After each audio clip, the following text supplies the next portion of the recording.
Hello, and welcome back to part 11 of The Pale Beyond. Cordell has fled the camp, and we have challenged her to a duel.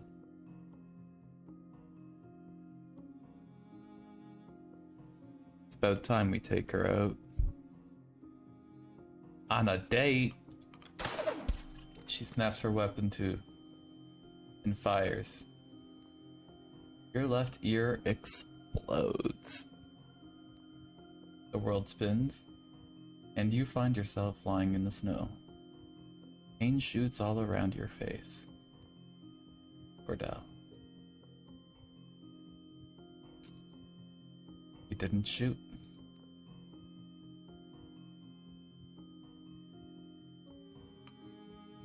I'm never gonna shoot you.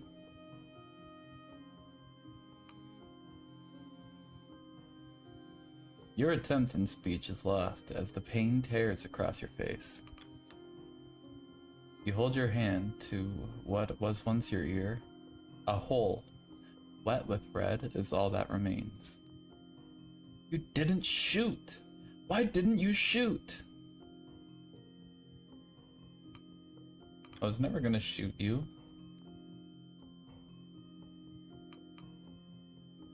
Can we please just all go back to camp now?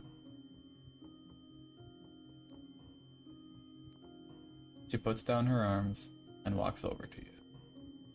The three of you begin the long trek back to camp. Stanberry follows, patiently. Not a word is spoken on the journey back. Can I get my loyalty back there, Hammond?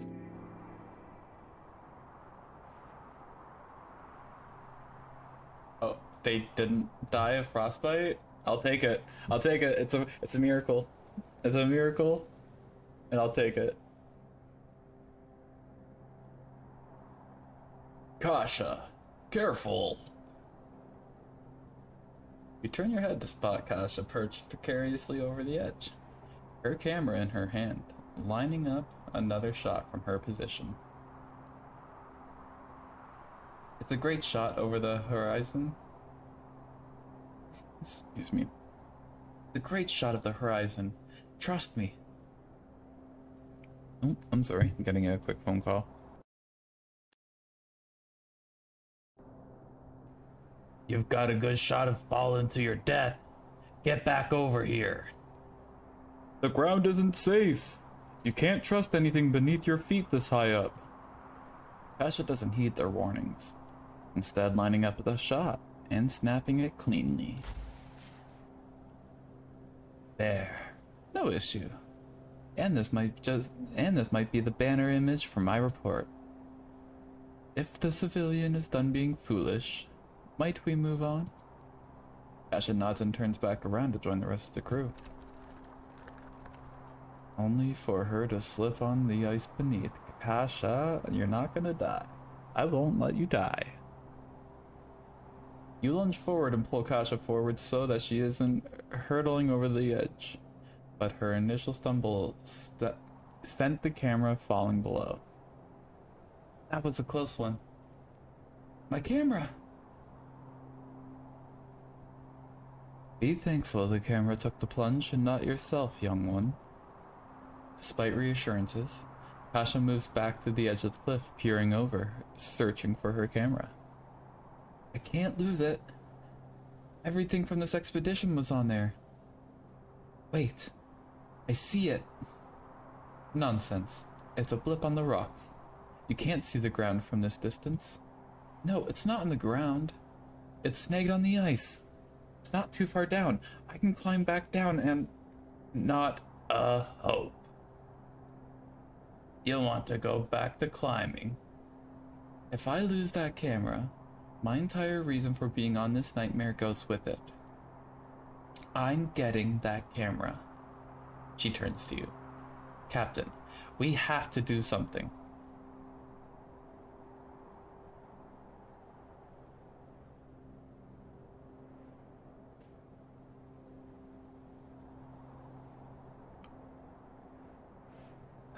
It's just a camera, Kasha. You've still got your notes. My notes aren't enough. The world needs those photos to believe this.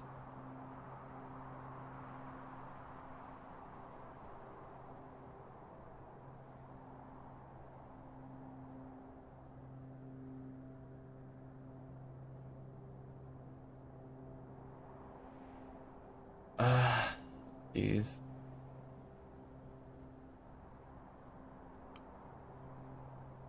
Aren't they? Oh no.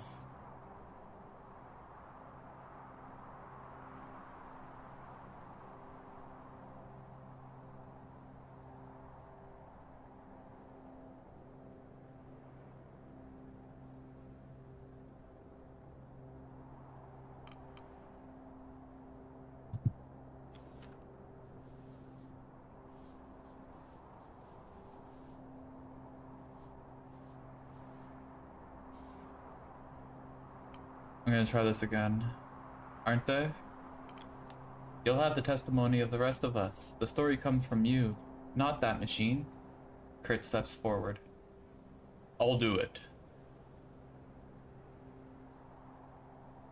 Have you two gone mad?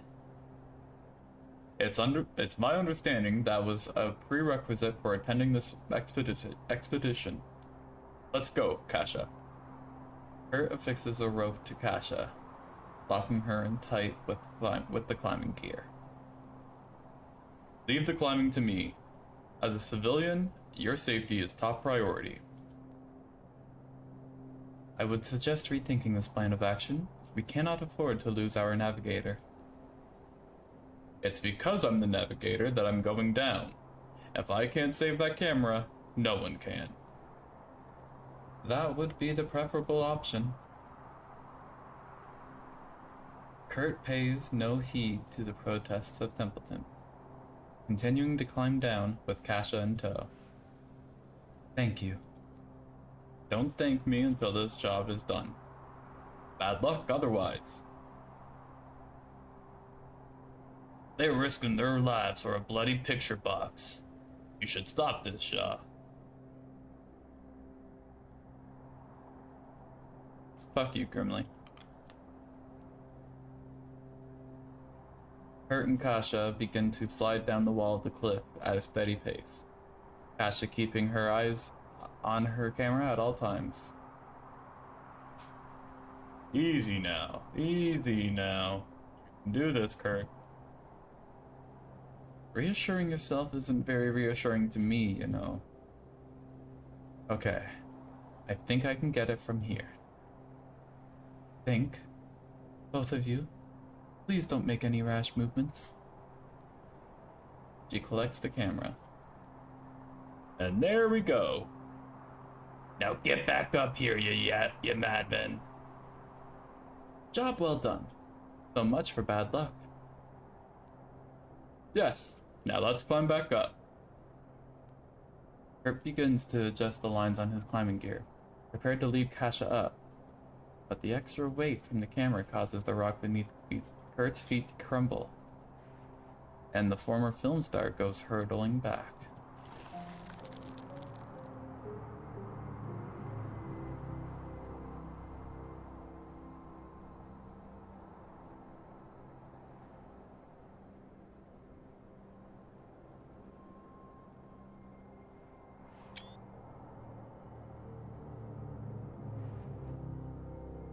He snaps to a standstill.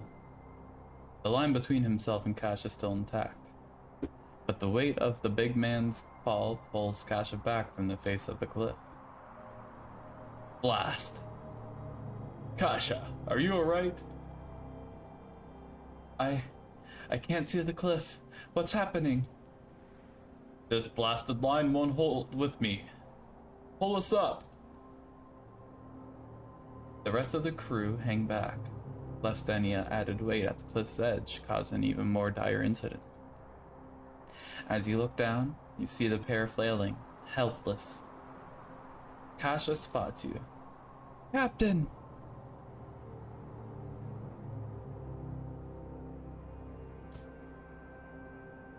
Okay.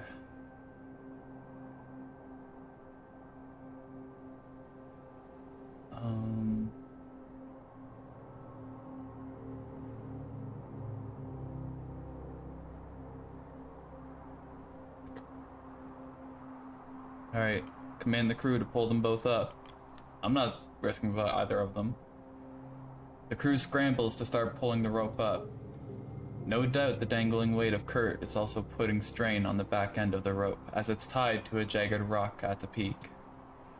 You notice the rope beginning to fray at the edge. So does Kurt. The navigator pulls out his knife. Kasha! She looks down at the man as he shouts. I always promised myself I'd lose a few bastarding pounds. Bit late for that, I suppose. Take a photo. What? Take a photo of me. For prosperity. Once in a lifetime shot. No. Do it. I'm afraid the old ticker won't hold out.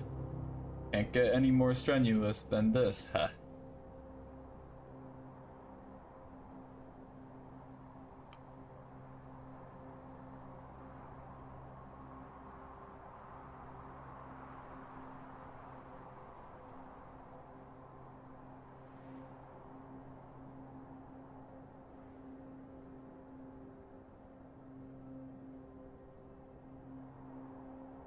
Oh, jeez.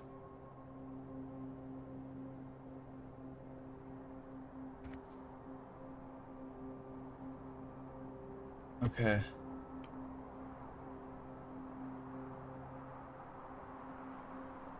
Don't you dare, Kurt. He isn't listening.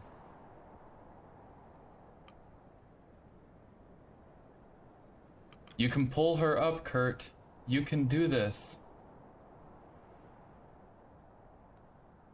You see a twinkle in the man's eye.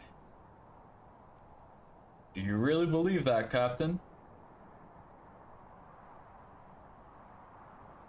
You're Kurt. Of course you can. He puts the knife in his teeth. He starts to swing himself, reaching for the cliff face. Heart attack. Having suffered a heart attack, the man isn't strong enough to carry both Kasha and the camera. I can't make it, I'm afraid. Kasha. Kurt? Tell the whole truth. Kurt cuts the rope.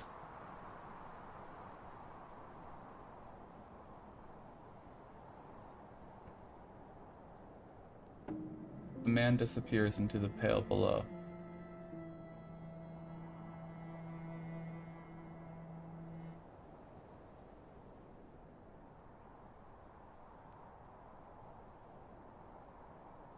Kasha and her camera is pulled to safety by the rest of the crew. As she reaches the peak, she falls to her knees in the snowy peak, distraught.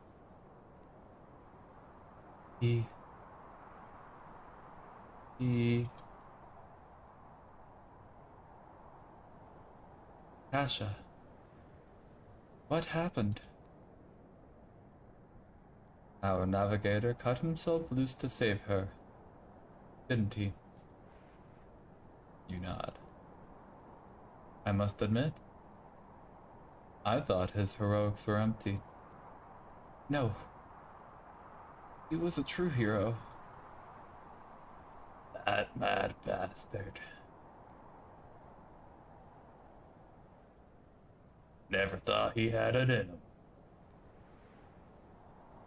Kasha collects herself, rising to her feet and looking ahead. Let's get through this. I need to finish my report. For Kurt's sake. For Kurt's sake. Let's move on, Captain.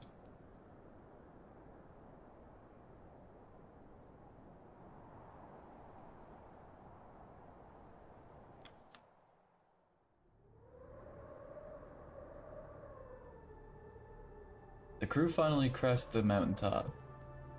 Grabbing everyone's attention is a cave in the rock wall. A cave. Aye. should keep us safe from the elements. Still, what lies inside? It may prove a danger. Crew get to work, setting up camp at the peak of the mountain. Camp is set up.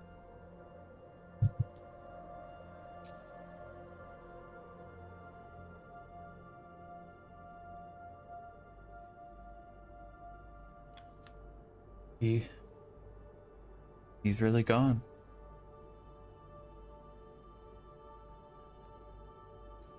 He saved me. And then Kasha examines the camera in her hands.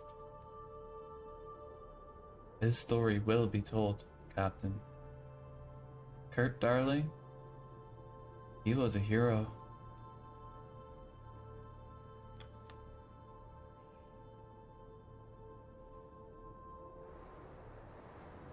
That bloody navigator. Sorry. That bloody navigator.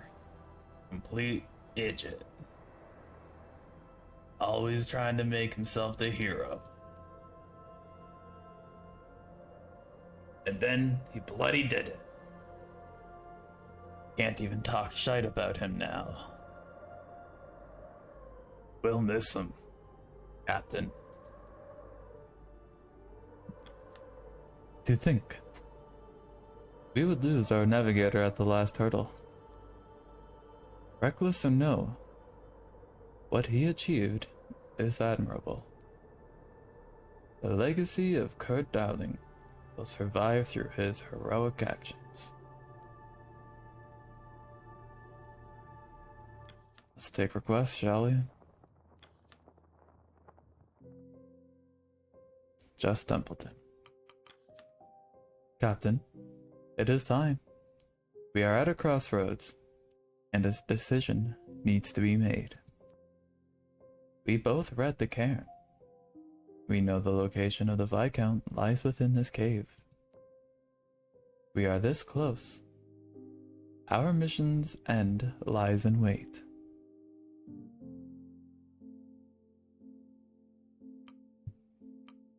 What do you expect to find there? Answers? For better or worse? If what we read is correct, the shore cabin should hold enough rations to last us a full year. We can afford this risk of missing a single rescue ship. I think it's worth it.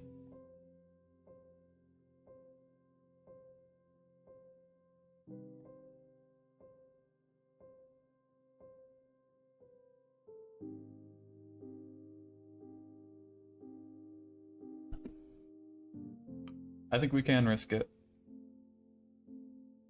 I think I have definitely enough food, enough morale. I have 2 weeks of heat, however. There should be 2 ships back to back in like 2 weeks, you know. Maybe not though. We'll just have to see.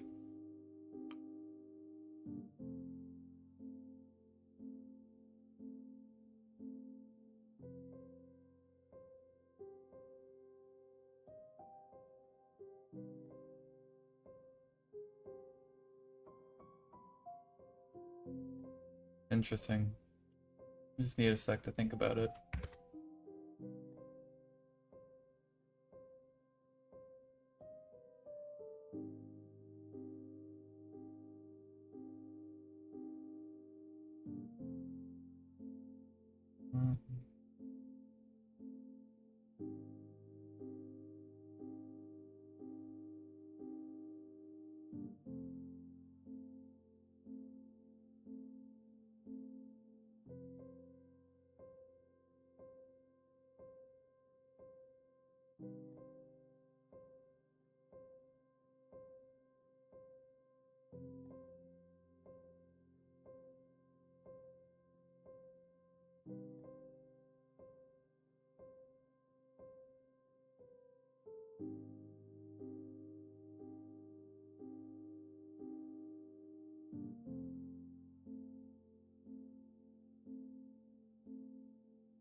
Jeez. Let's do it.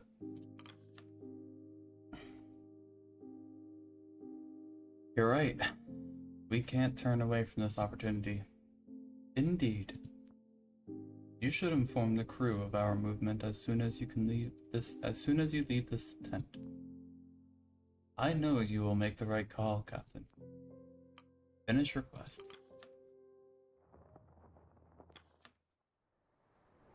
It's exciting.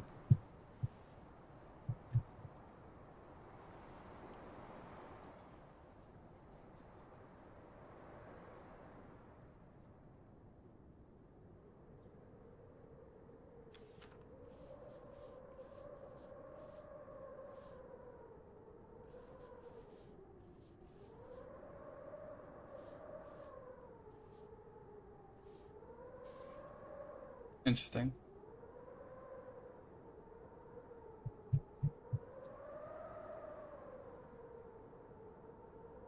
Alright. You. I wish to speak with you on a matter. What matter? Concerning your report? Put simply, I have a story for you to include regarding who I am. You're a kennel master. That is true, but not the whole truth. Well, this is sudden.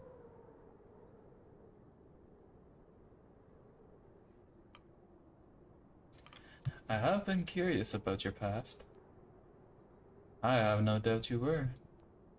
Cordell turns to Kasha as the reporter quickly scrambles to gather her notepad and pen. Now, I am certain you have heard them call me Lady Cordell. Yes, frequently. I asked around, and apparently it was a moniker granted to you due to how you spoke. Well, those who dubbed me with that name have no idea the irony in doing so. The truth is, I am a noble. Or rather, I was. What? You were. What? Are your ears failing you? I mean, come on. You shot me in the ear. And I'm deaf IRL. Partially.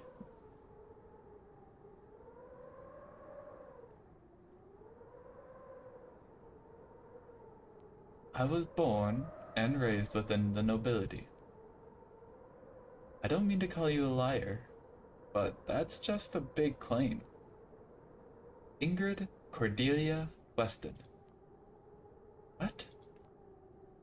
You keep your ear to the ground often. I'm sure you have heard of her. Yes, actually. She's a distant relative of the monarchy. Had a seat as an MP for a brief period. Went missing unexpectedly. Well, I am Ingrid Cordelia Weston. I have all the proof I need to show you. No need. I believe you. You do? It would certainly be an odd thing to lie about. I assume you are aware of the political system, Kasha? To no end.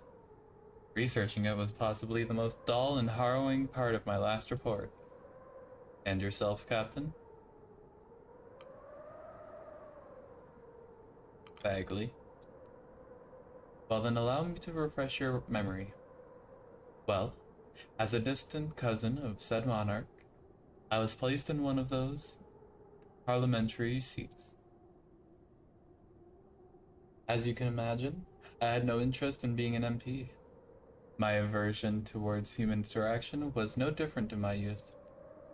From the age I received my first dog as a gift in my childhood, I have much preferred their company. Surely there was once a time when you weren't such a recluse? Well, you have encountered and reviewed many of the nobility in your time, correct? Correct.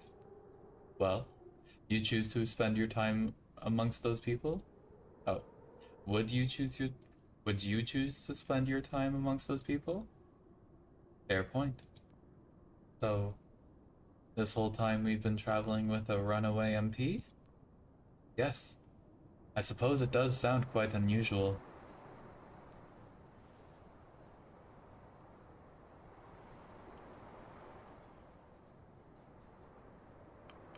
I've learned not to be surprised at this stage. But why did you leave? The reasons for that are quite simple. I refuse to live in that li- or I refuse to live that life any longer. What you doing, Daisy? Huh? What you doing?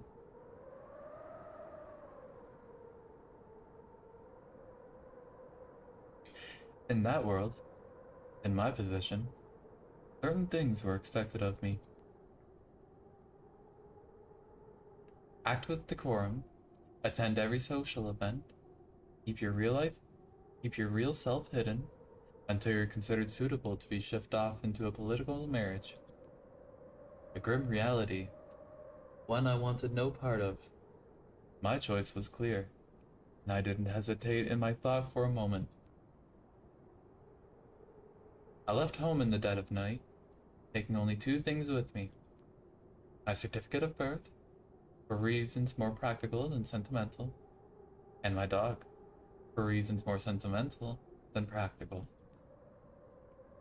I started a breeding kennel in the capital, earned the moniker of Lady Cordell among the common folk, and from then, I was free. Free to feel the ground beneath my feet.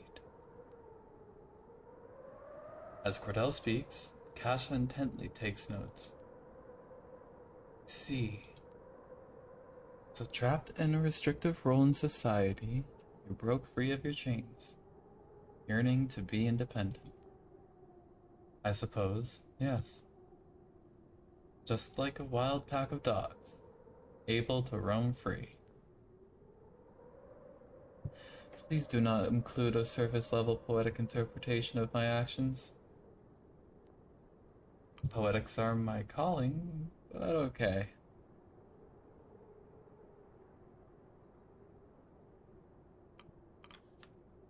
So have you ever considered returning to the nobility?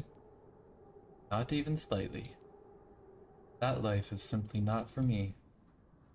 Thank you for sharing, Cordell. But why have you shared this with me? Why now? My report, it will expose your identity to everyone. Why would you allow that? Because I trust you to tell my story, and I no longer have anything to hide. Thank you. I promise I won't let you down. I'll tell the whole truth of your tale. I know you will, assuming you leave out that tripe about the wild dogs. And yourself, Captain?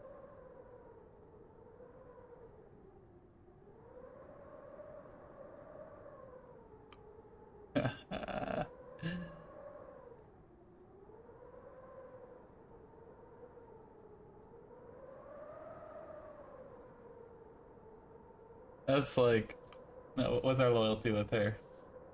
I don't want to fuck with that. I don't want to tread on her, you know? Sorry. Speaking of dogs, how is Stanberry? Faring well.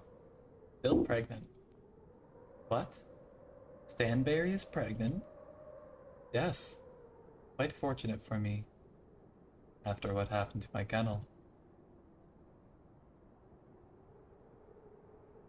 What do you intend to do with the litter? I intend on placing the kennel I lost, piece by piece. Stanberry will birth a new generation of sled dogs. So you'll be continuing your line of work? Yes. I'd much sooner begin again as a kennel master than return to the nobility. Agreed. So, that's your entire story? More or less, yes. I'm sure Captain Shaw has no objections to this tale. What say you, Captain?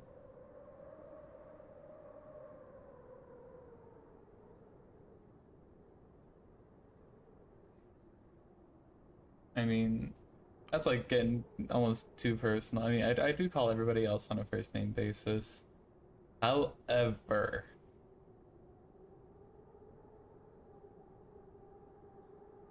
I am also not military anymore.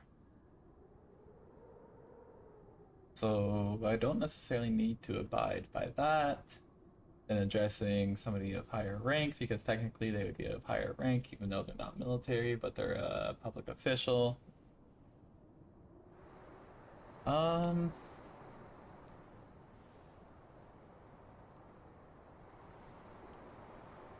Although it's keeping the respect.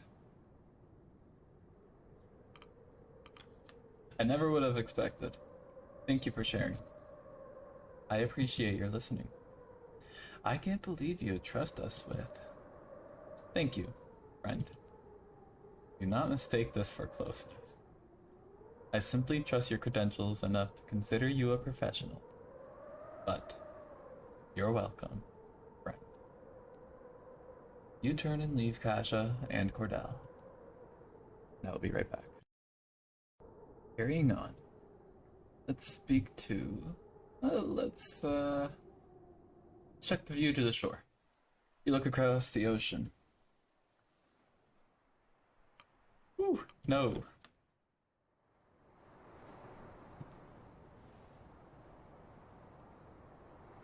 Let's approach the scientist.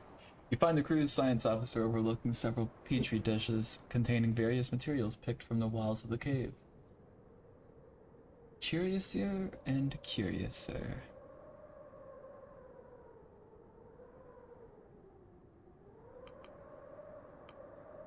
What's curious? Captain, observe the materials we've uncovered in just the entrance of this cave. Copper, tungsten, antimony. These are deposits more likely found in lakes, not at all in a cave, let alone a mountaintop cave in the polar region. Nothing about it seems natural.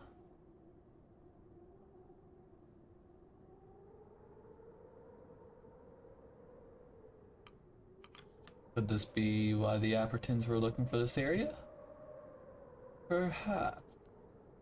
Captain, may I ask you a question? Go ahead. I've assumed you must enjoy my questions at this stage. You keep humoring them. Well, regardless, we have been working together for quite some time now, and in that time, I have been able to evaluate you. After assessing your abilities and your decision making, I can safely conclude that you are more than capable in your role as captain. As such, I would like to offer you a job.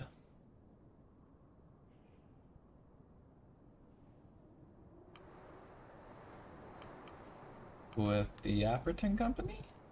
Yes. Who else? You have precisely the right set of skills to make you a valuable asset to the company. It's time I told you the truth of who we're working for.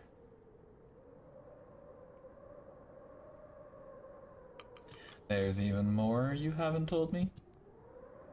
It's beneficial to keep cards close to my chest until you are fully evaluated. Templeton reveals a tin can of rations. He passes it over to you. The woman modeling on the front stares back at you, or you look at Templeton.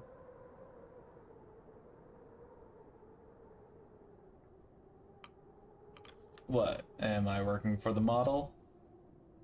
Yes, actually. Her name is Minerva Apperton. She is the president of the Apperton Tinning Company.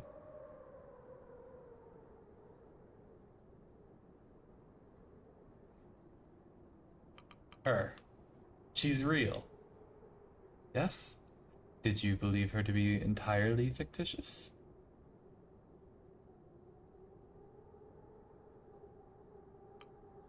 I didn't expect her to be in charge of the company. It is an unassuming role, yes, but that is how Minerva prefers it.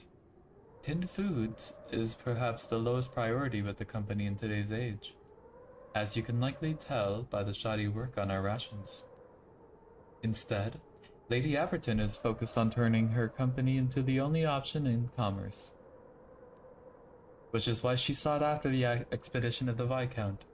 She's interested in what the Viscount found in the ice.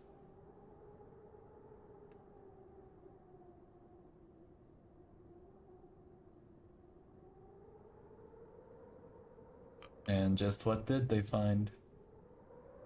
No doubt, there are several details Minerva has kept hidden from even myself.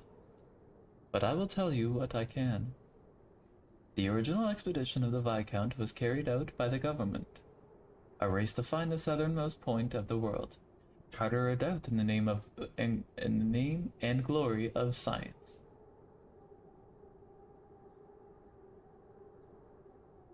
But upon arrival, it seems they discovered the same strange environments as we have, and so they chose to investigate instead of heading back.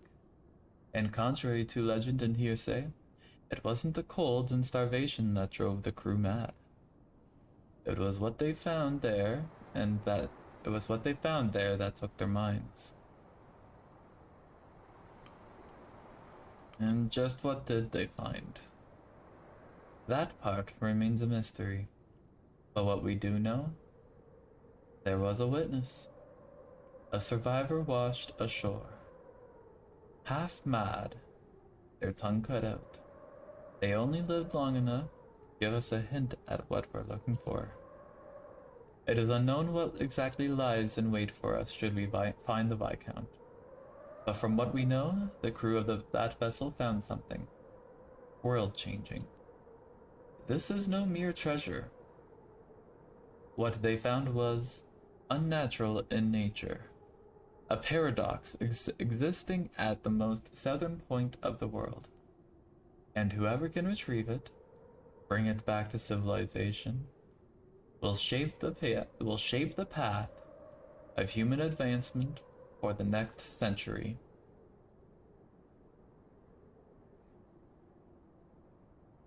Hearing that, I believe I'm being underpaid for a mission of this magnitude. Yes, I can assure you a greater rate of pay should we be able to recover the secret of the Viscount.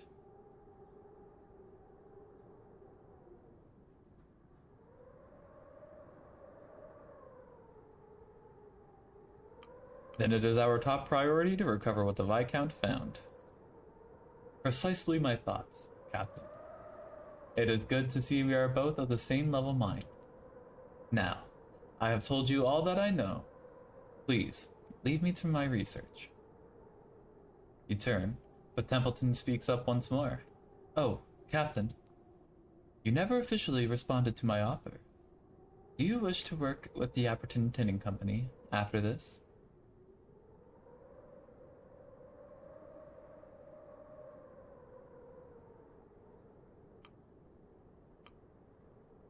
I mean, potentially on another expedition to another quote-unquote occult, world-changing stuff. Yeah, I would. Good. I look forward to working with you again in the future. Speak to Grimly and Junior.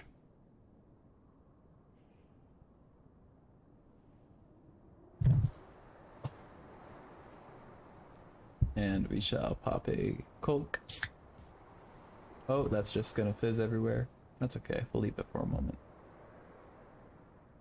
I need to go wash my hands though. You overhear the Stoke brothers engaged in what sounds like an argument.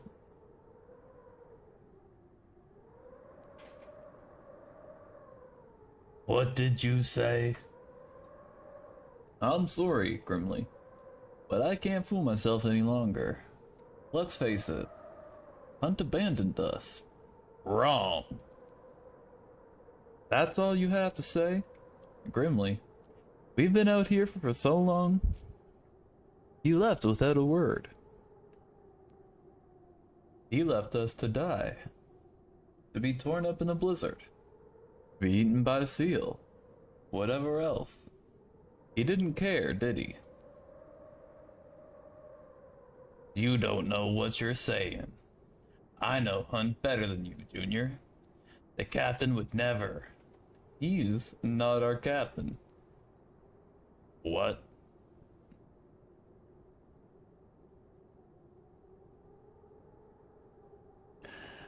I think I should just leave them be. I don't want to get involved in this, to be honest. Brimley has got to be the most, like, annoying crewmate there is. Um, yeah, it's just insufferable, to be honest. Um, so you know what?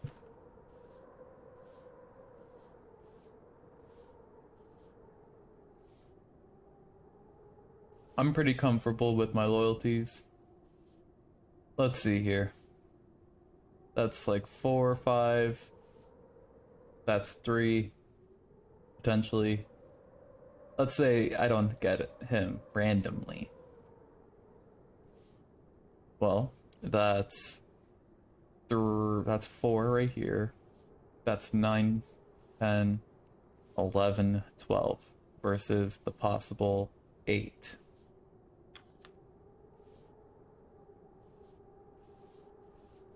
Right? 1, 2, 3, 4,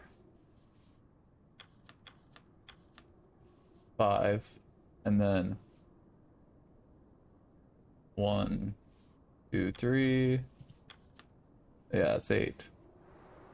So 8 to 15. I'll take it.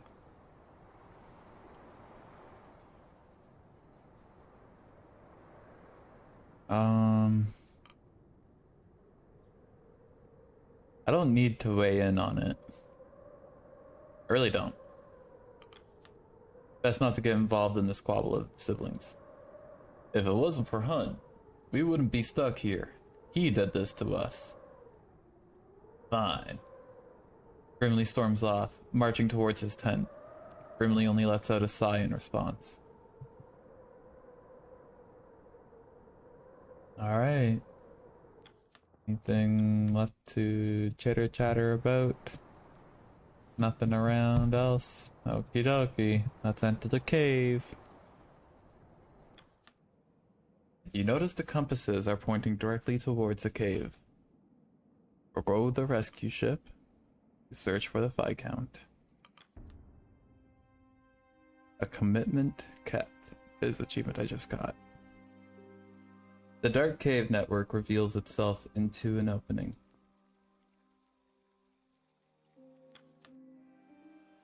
Approach the light.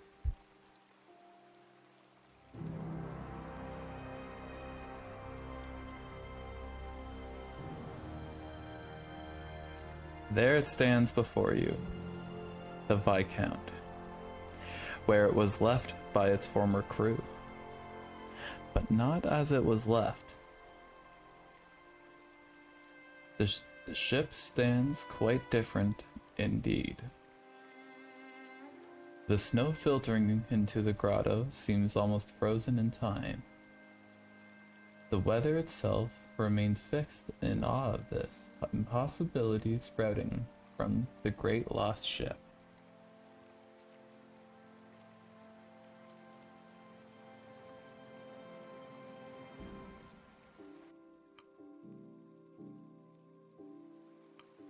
Keep staring for about a moment longer. You can barely believe your eyes. This certainly isn't a dream. You make out the letters spelling Viscount on the hull of the vessel.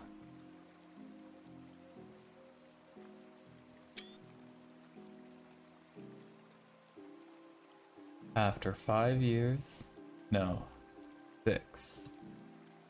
After the most roundabout road possible, you finally found it.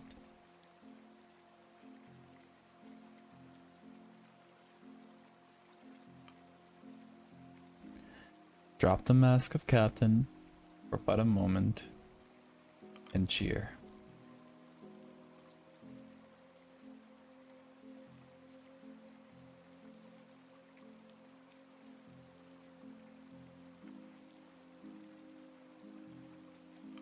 Celebrate like a sailor.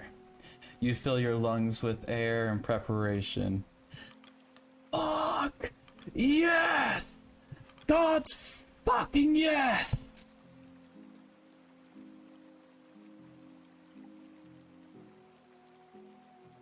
You throw your arms into the air, flailing uncontrollably in the manic celebration.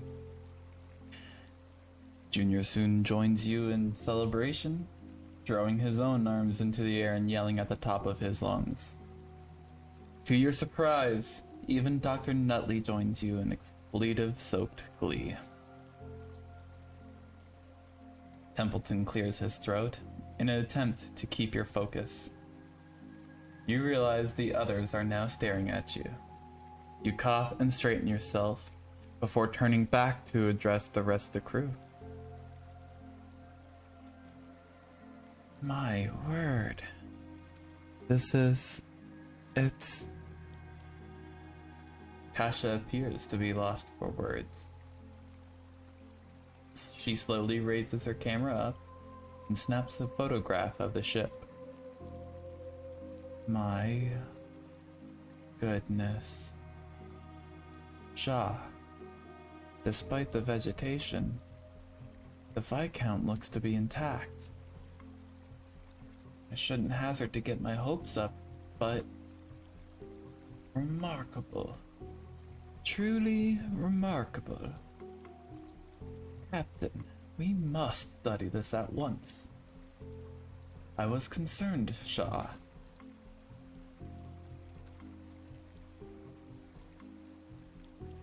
Sorry, trying not to cough.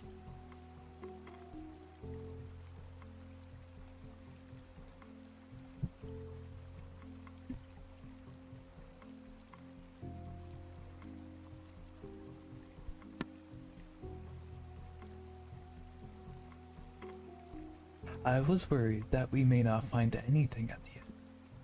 But this is more than I could possibly imagined.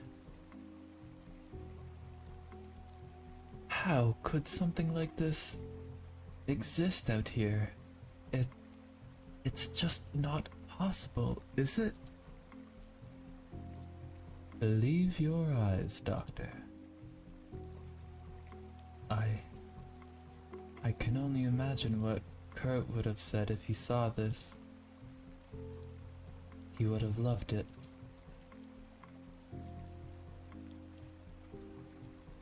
Wow. Grimly. It looks familiar, doesn't it? Aye. A tree in the snow. The fruit of the three sisters, right?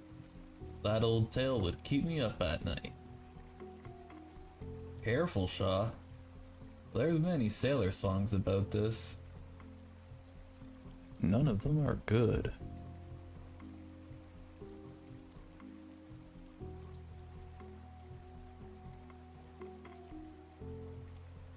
Awfully superstitious, don't you think? Any good sailor would be. Besides, we're looking at it now, aren't we? What the fuck? Am I seeing things here? You are not. You've got to be fucking joking. I know. This tree... The tree? I don't give a shit about some bloody tree. What? Then what are... The Viscount. Look at it. It's seaworthy. You know that from a look. I know every inch of it. It's just like its twin. We can sail this. Captain, this is truly a discovery for the ages. We need a moment to collect her thoughts. Under no circumstances is anyone to touch that boat. For all we know, that plant could be poisonous. We need to practice extreme caution. Well, you're the botanist, aren't you? Take a look at it. Grr. Pork, pork, pork. Danbury, please. I am no expert on plants, but something about that thing unnerves me.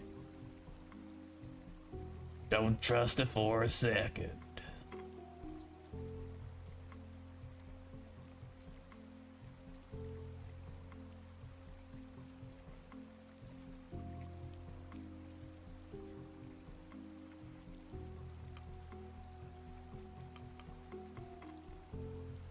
Focus on setting up camp in here before we do anything rash. Indeed. Well, we should not lose focus. We get to work setting up a makeshift camp on the side of the ship in the grotto. Captain's cabin.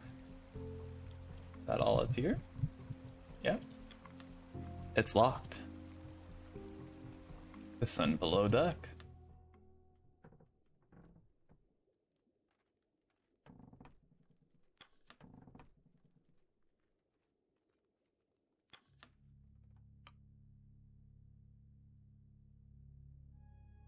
I'm able to play the organ.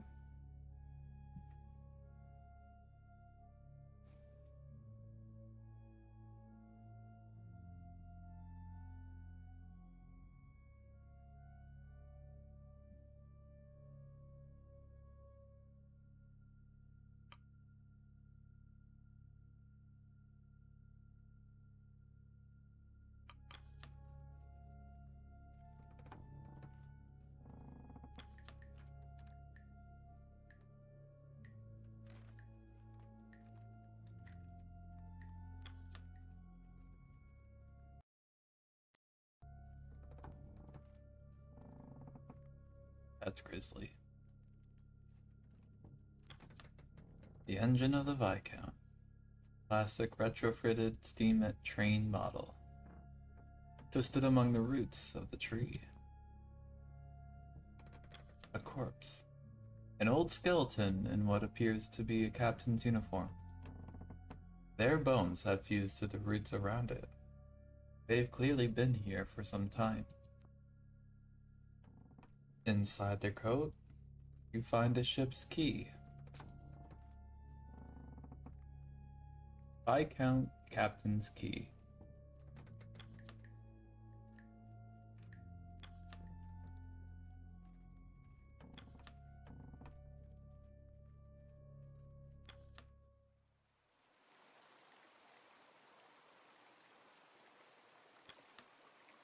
You unlock the door with the captain's key.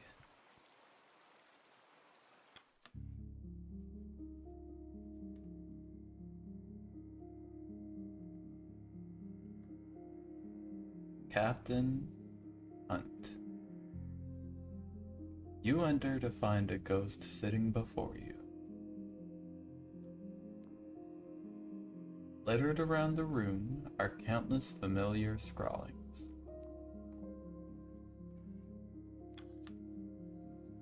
Crew wanted. Able-bodied crew. Crew wanted for dangerous expedition. Month of darkness, low wages, slim chances of safe return. Glory to be had in the chance of success. Address overleaf. Rufus Hunt.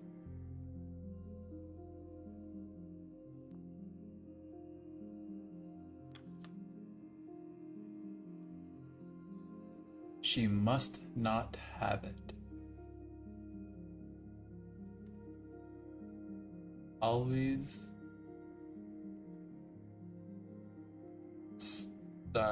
stop. Always stack. Always stuck in the ice.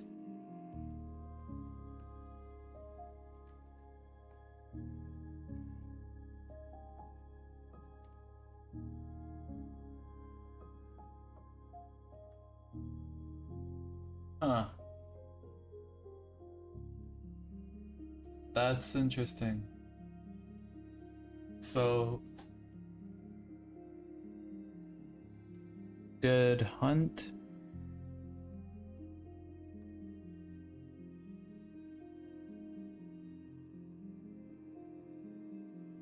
Is Hunt a time traveler?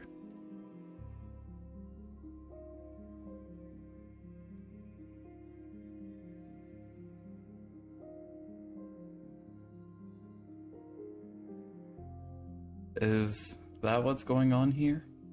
He's gone through multiple instances of trying to find the Viscount.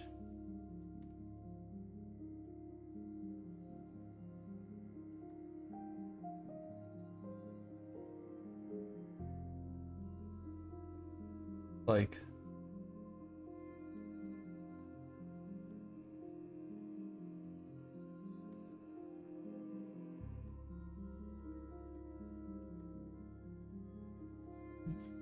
that says interview.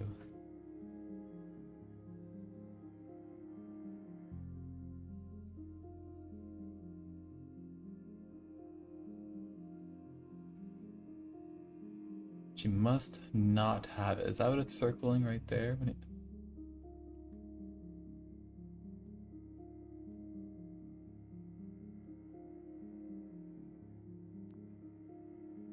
What does that mean? What do the numbers mean, Mason? Alright.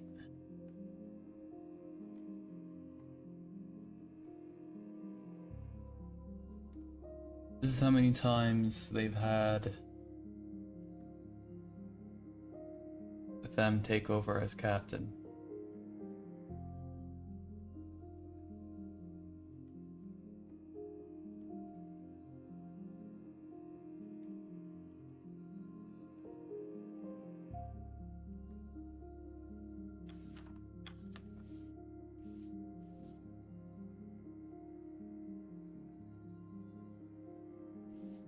He's had Templeton be captain a total of 11 times.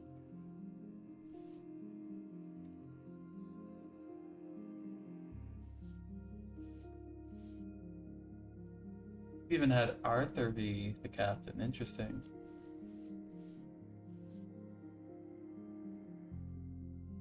Kurt.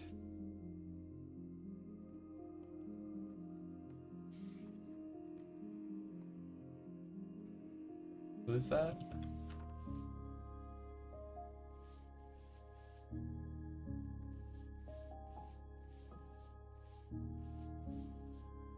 Oh, Grimley 8 times, Junior 12 times, Cordell 3, Hammond 6, Templeton 11, Kurt 5 times, and Arthur twice.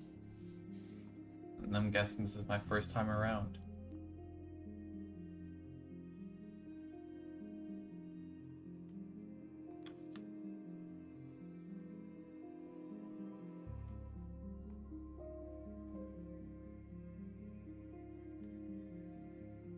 You wouldn't happen to have a light, would you?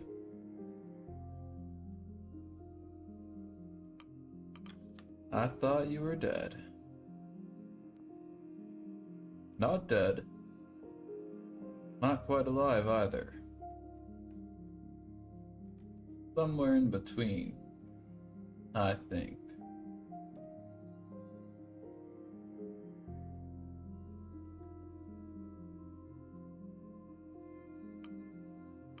Hunt? Is that you? In the flesh, my friend. Nah, this isn't happening. This must be some sort of trick.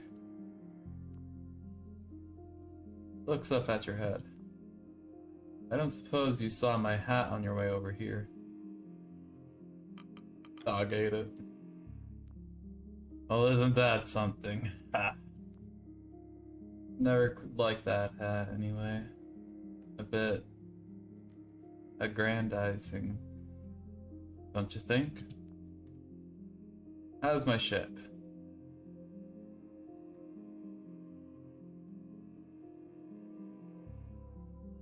Gone. Did its best, but it couldn't last. A shame. Good to know she put up a good fight. May the seas soothe her spirits. I suppose it's wrong to call her my ship, anyway.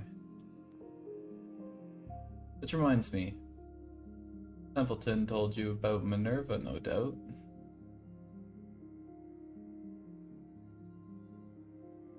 And what exactly do you know about Minerva Apperton? Minerva's story is rather a tragic one. Are you sure you want to hear it? Let him continue. Beautiful beyond reproach. You'd swear you've never seen someone so idyllic. Anyway, the young starlet originally found herself at the helm of an illustrious stage career. Following that came business offers, modeling, advertisements, and of course, love. Well, doomed love.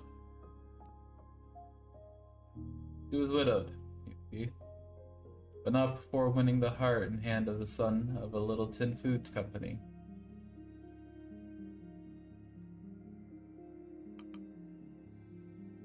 How'd he die?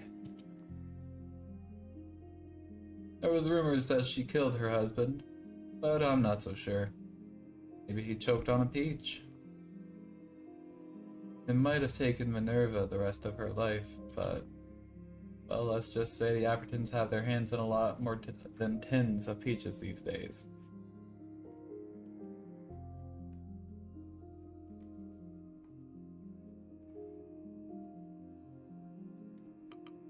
Why the secrecy then? The Viscount's expedition was a government affair. Deduction would say that Minerva would like to keep whatever she finds for herself. Get ahead of the game, as it were.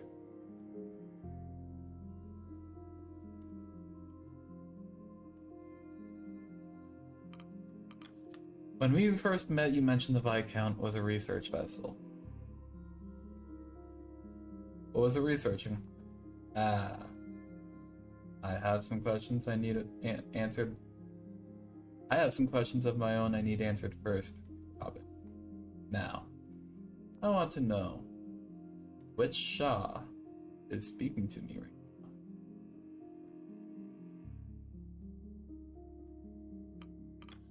What do you mean? How are the Stoke brothers faring?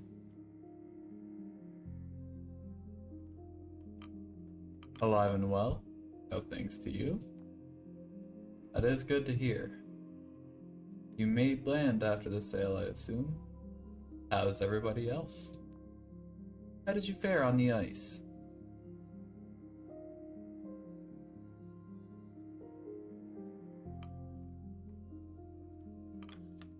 The Kennel Master attempted to lead the expedition once we made land.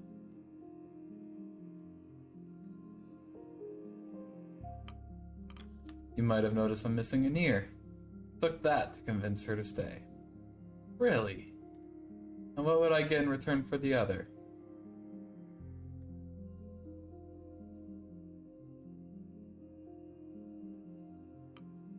Tasha dropped her camera during the climb.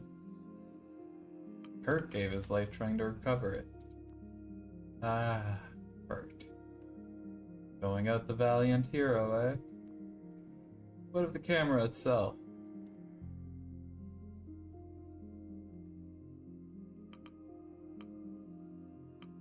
That we were able to save. That camera is the most important item on this expedition. It's the only way any of this will be believed.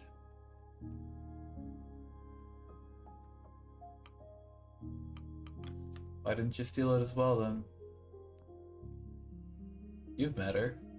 Fairly certain she goes to bed clinging to that thing. Didn't get the chance.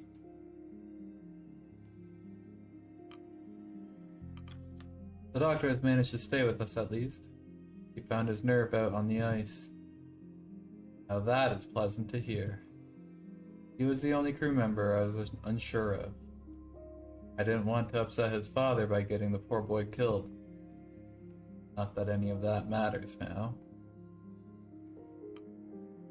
I'm sure you'll be thrilled to learn Mr. Templeton is fine. I expected as much.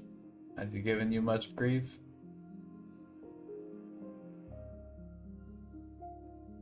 Quite a lot, actually. Ah, no surprise there.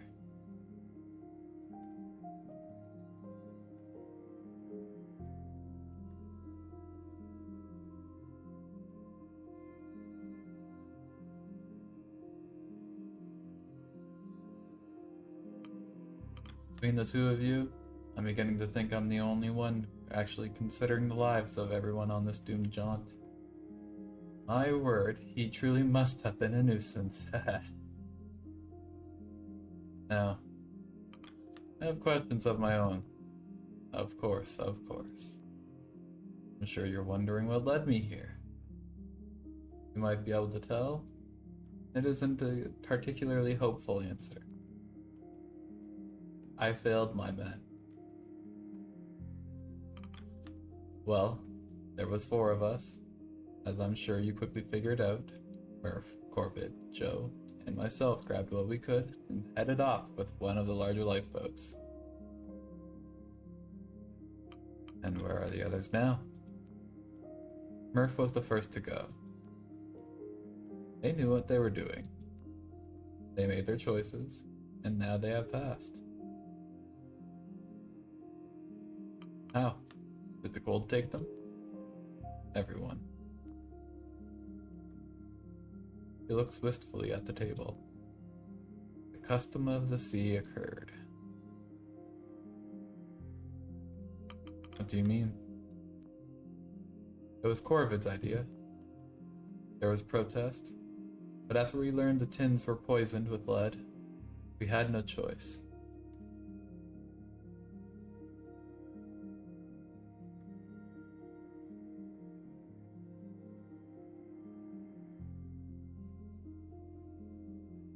They ate one of them?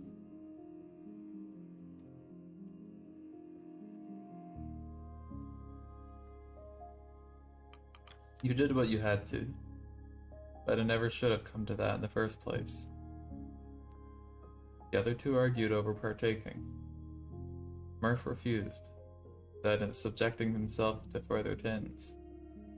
Didn't last long after that. He turned sour by the 4th day and attacked us, then froze himself. Corvid and I made it to the mountain, and then she made the impossible choice. She offered herself to the mission.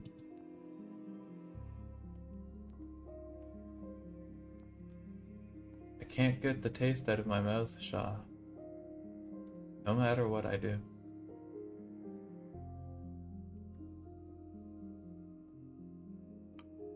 You're pathetic. You don't understand, Shaw. Every time this happens, my road always leads here. No matter what. It always leads to this. You've seen that tree outside, haven't you?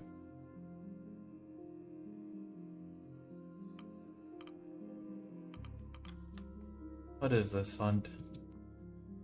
This is what the Appertons have been after.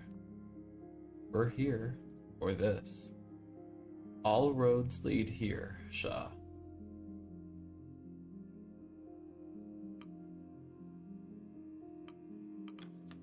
What is so special about it? I have eaten this fruit countless times, and yet I'm still here. We have heard this conversation countless times. A different me, a different you, but the same. We keep coming back here.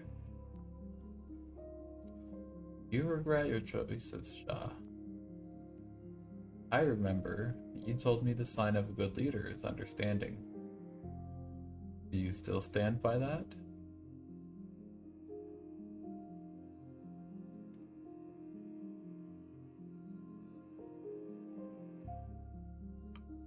I do. That's commendable, Robin. The worst thing any one of us can do, Robin, is become the consequence of somebody else's plan. Maybe you've been the best Shaw you can be. Maybe not. Maybe you still can be. Gestures towards the fruit.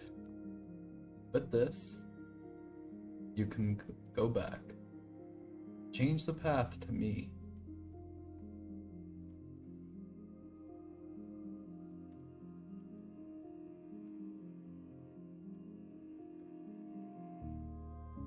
Tell me more. Every time I've eaten this fruit, every past loop comes freshly back to my mind. And then I send my mind back once more. You can do the same, Robin.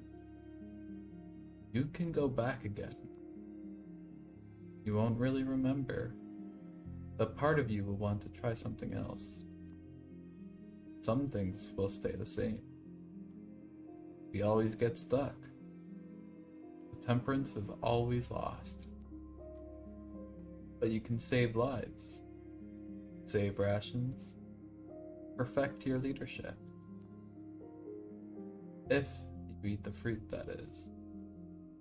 Open up that eye of yours. He pushes the fruit forward. What do you say, Robin?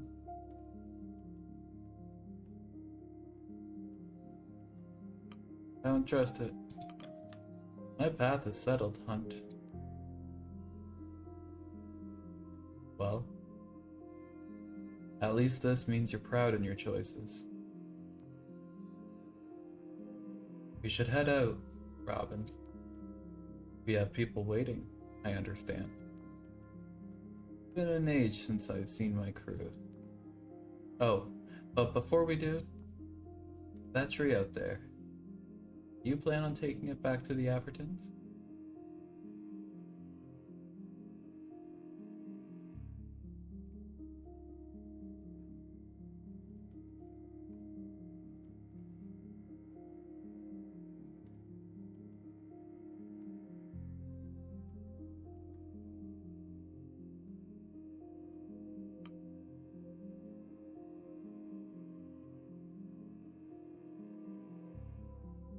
What would even come up with something like this?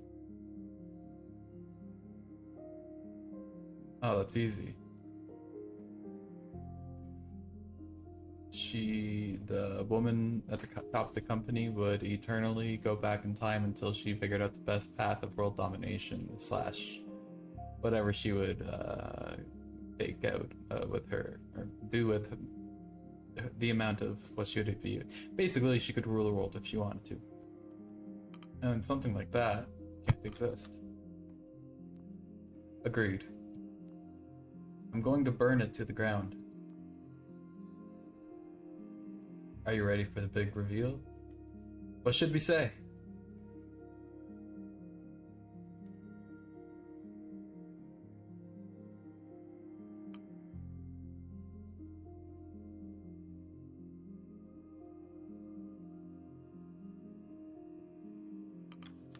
Perhaps you should wait behind. You could shock the crew to death if you come out right away. I'm afraid I won't be doing that, Shaw. I've waited long enough already. I'm eager to see the look on Templeton's face.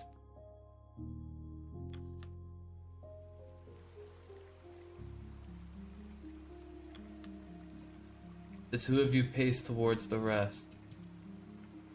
Templeton is the first to notice you. As predicted, the look on his face is a unique concoction of shock, anger, and mortification. Templeton, I appear to have found your lost captain.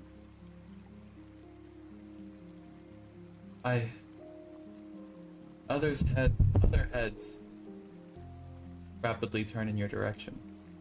One by one, they abandon their work and rush to assemble to see the sight themselves. We certainly have a lot to clear up before we continue. That's a bloody understatement. Bloody hell. It's actually him. A walking corpse. The others begin to mutter frantically. Hunt, you're still alive? You're still alive.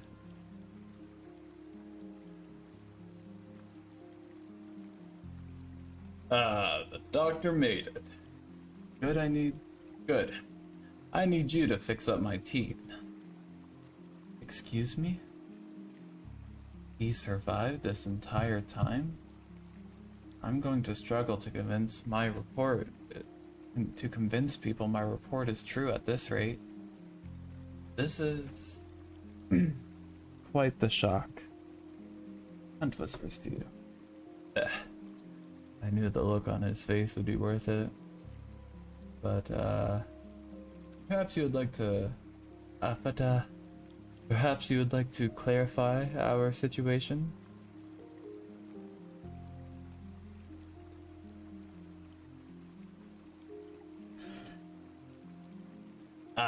I'd like to know what happened to myself. God, is that Grimly? It's good to see you again. Where are the rest, Hunt? The rest. Murph, Corvid, Joe. Where are they at?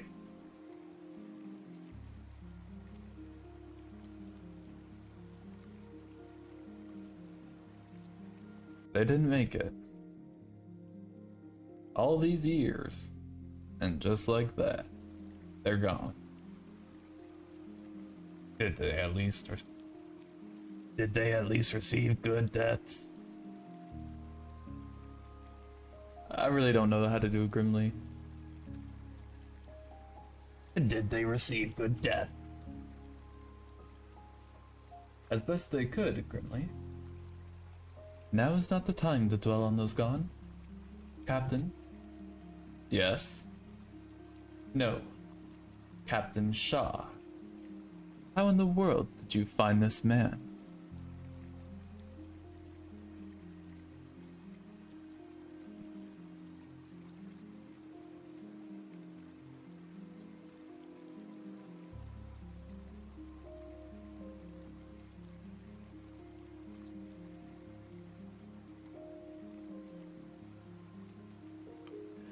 Hunt has been moving ahead of us for this entire expedition.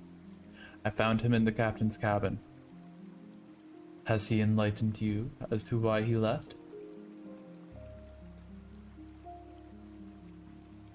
So you were right, Shaw. The bastard abandoned us. Hammond's right. Why'd you leave, Hunt? Show some respect. Show some respect.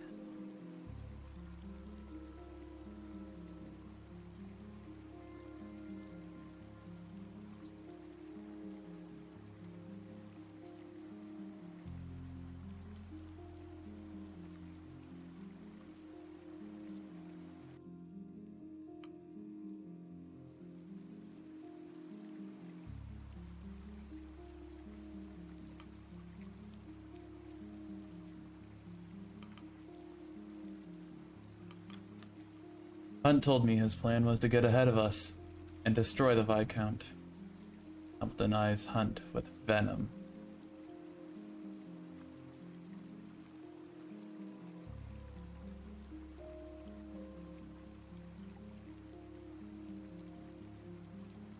Surely you could just chop down the tree and then burn it once we get back or something, right?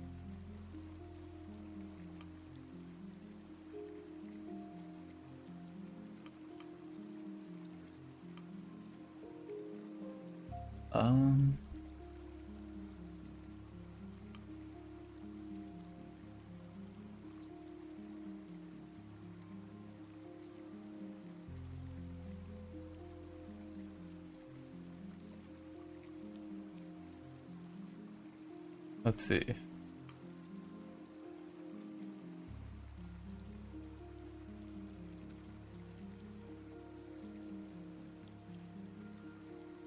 Um, I don't remember that being said.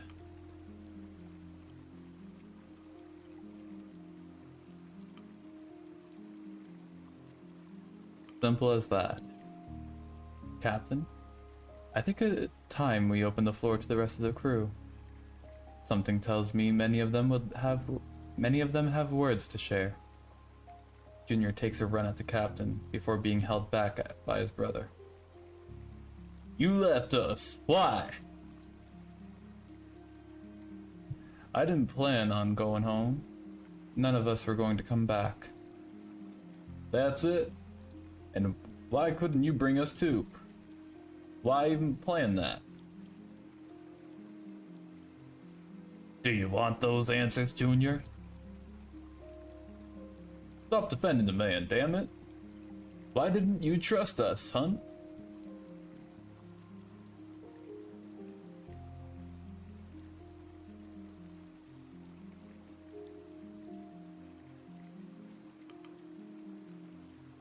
Why didn't you tell them, Hunt? They've served you for years. It was more complicated than that. I do trust them. I do. But you're both young. I had to take the oldest. My top men. We aren't your top men? Sorry. We aren't your top men? Well, that's... After all this time, we had the wrong idea, Grimly. I have nothing left to ask, Captain. Hunt, why did you bring me aboard this expedition? Excuse me? Doctor, this is hardly the time to work out your insecurities. The floor is open, Templeton. Quite so. Hunt, I have been asking myself that question since you left, since I saw you leave.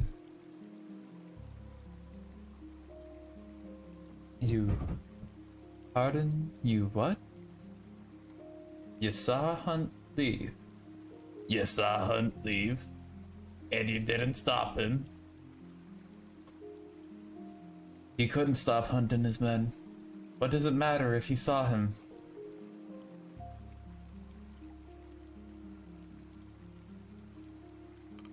It's in the past now. We won't hold that against you, Arthur. I know, but I still need to know. I remember that. You looked like a frightened deer when you saw me ready to go. Is that why you brought me on board? Because I couldn't stop you?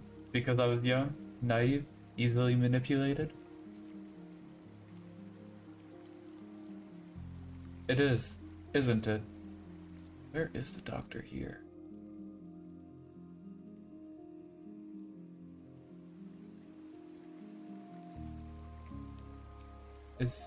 Is he not actually here?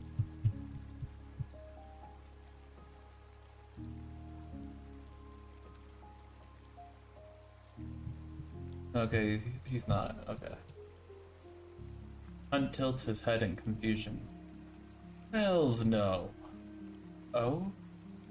No. It was a favor to your father. He's my barber. That's it. That's the entire reason. Aye, he's very good. Asked me to toughen his boy up a bit. Seems like it's done a trick. Asha lets out a small chortle before covering her mouth to stop herself. Arthur did that himself. To be honest, I was worried from the beginning that my father was involved. And yet, after all that's happened, I'm actually relieved the reason is so benign. This entire time, it didn't matter. I put more thought into why I was here than Hunt ever did. The doctor has no choice but to laugh at the absurdity of it all. We are getting away from the point at hand. Anyone else apparently requires psychological evaluation? You turn back to the crew to find yourself face to face with Hammond. He darts past you and confronts Hunt. Enough bloody games. You should have gone down with the ship. That's tradition, you coward. Tradition would want all of us dead. Best not to follow that now, I think.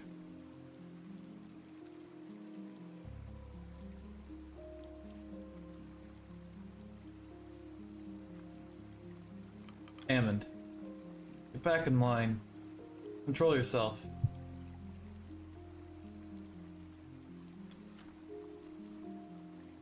Yeesh. Watch your mouth, Hammond. How about Hunt watches himself? He left us to die, bastard. Indeed. You pick and choose when tradition matters. It's shameful, no? Don't even try to defend him. The crew are still looking to you to make sense of all this. Is there anything you would like to add, Captain Shaw? What does that mean?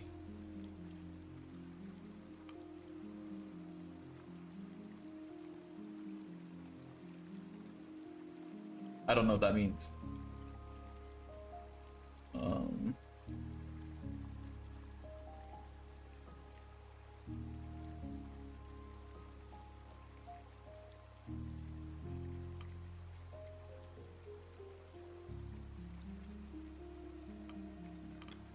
No one else has any qualms to settle? We should move on. Isn't it about time you told them about the tree? Hunt, what do you know of this? I'm sure you're very interested in knowing, Richard. Anyone would be. This is what your employer seeks. The fruit of this tree. It changes everything. It will change the world. I have tasted the fruit countless times, and I have seen countless paths to this moment. My word. He's truly gone insane. No surprise that the man has lost his mind. Isolation? Out here? It would happen to anyone.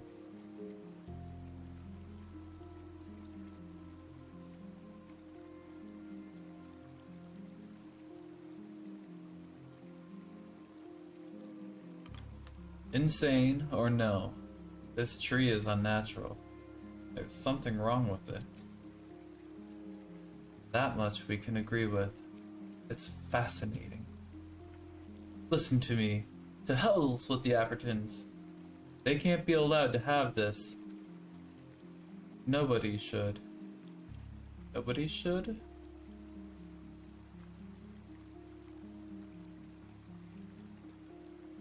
What are you suggesting? It needs to be destroyed. Burned to the ground. What? Hunt. This is quite possibly the most important discovery of our age. It needs to be studied. Barring that, you were hired by the Appertons to retrieve it, not to decide your own ethical judgment.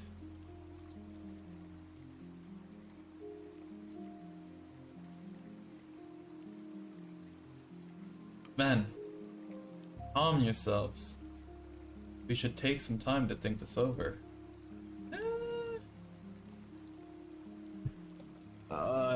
It's like this. There's no guarantee rescue is gonna come.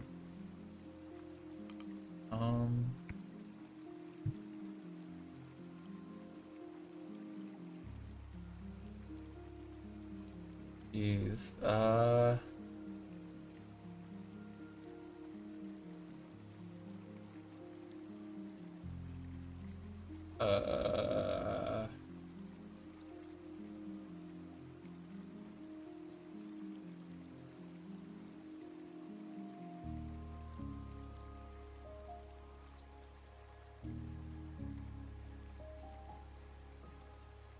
Jeez.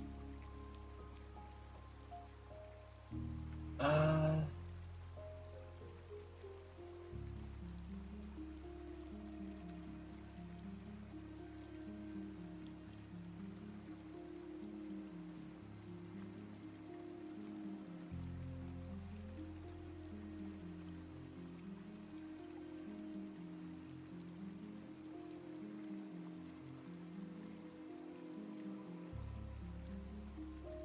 Jeez.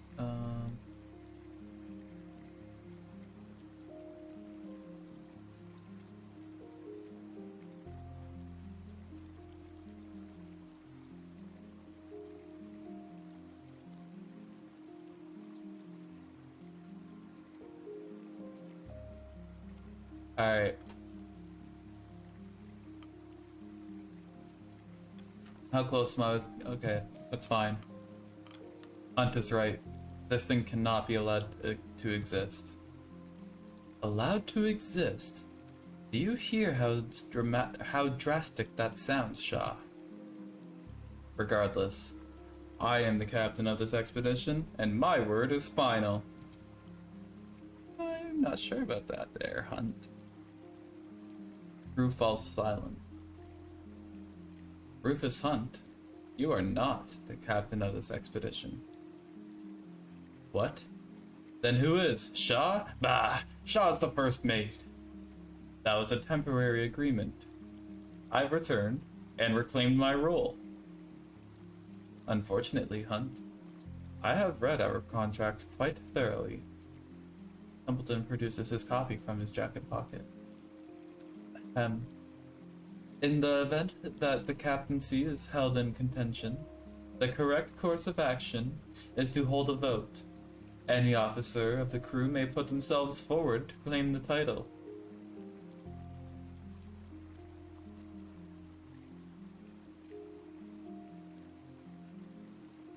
Then that's what we'll have. The crew should decide for themselves. A vote? I welcome it. The contract also states that the candidates should put forward their selection for the first mate position. The selection of first mate is allowed to make their case to the crew in open forum as to why they should select their paired candidate. Good luck with that. Best get to it then. Come on, you lots. A captain's vote requires a deck. Board now, and let's end this.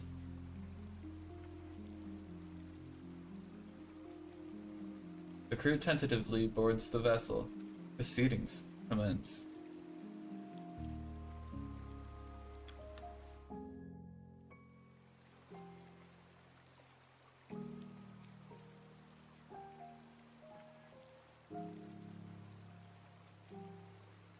No need for introductions. We're far past that. Jesus, I'm screwing it up. We're far past the point for that. There's so much I've seen in all my days leading vessels like this. Sorts you lot would hear songs of, and doubt every word of. But what I've seen here, it goes so far beyond any of that. What stands before you is so much bigger than any of us. I've walked this path before so many times. Half of you can attest to that. I understand if you look at me as a deserter, a coward, a traitor. You have every reason to. But you should also ask yourselves where you stand, where your road took you.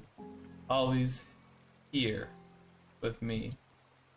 Even in my absence, I've always led you to where you needed to be. Hunt clears his throat before pointing to the tree. This thing is an abomination. The power it holds is too great for any one person to possess. Hunt holds up the fruit. Do you wish to hand this, the quite literal fruits of our labor, over to the employer who would have us die out here for their gains? The employer who would not even entrust you their name? An employer who would leave us out to die on the ice, that would refuse to send rescue. There's a murmuring between the crew at the implication that a rescue ship was not sent. Robin Shaw was a fine officer, but Shaw could only hold down the fort in my stead. Shaw did not weather the seas. Shaw did not discover the Viscount. I did. You should judge Shaw in the officer's own words. But you should judge Shaw in the officer's own words. When we last spoke on the Temperance, Shaw told me that the mark of a leader comes in understanding. I ask you, do you feel that after all this time, Robin Shaw truly understands every one of you? Now, I believe it's time my first mate said a few words. Grimly steps up. Keep it short. Captain Rufus is a man who I trust most of my life. Always has been. When Junior and I were but lads, he took us in when we had nowhere else to go. Since then, he's been the best captain we could have worked for. Shaw couldn't live up to that standard. If you trust me, you should trust Hunt. Grimly steps down. Thank you, Grimly. I believe it's your turn to speak, Shaw. You step forward. As the crew awaits with bated breaths, Hunt has already had his chance to speak. Now is your chance to refute his words. There is a stillness in the air. You have traveled so far with this crew, and now they stand.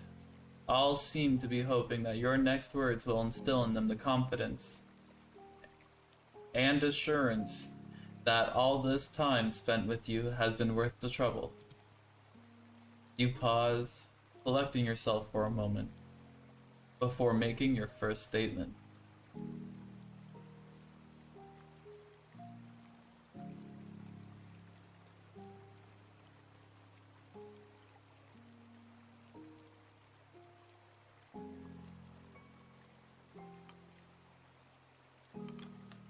Only one person has been able to carry you all this far. Not Hunt. Me.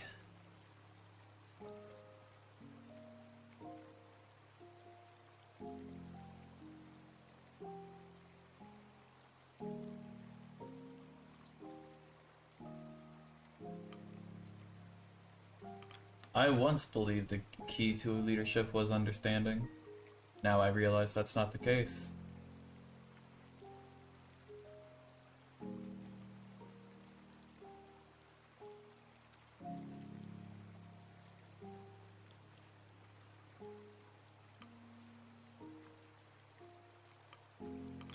You don't need to understand a man to assist in his plight. It's not a case of connection, but simple empathy.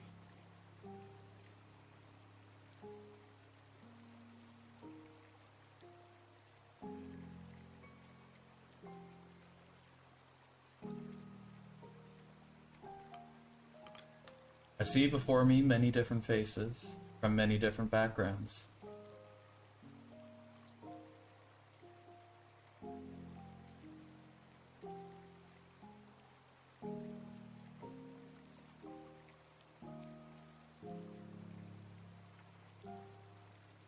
As a Mutwash, I never felt I belonged anywhere.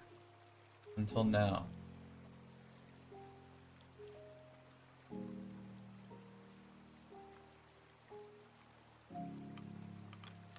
All of you, this crew stands as a community unto itself.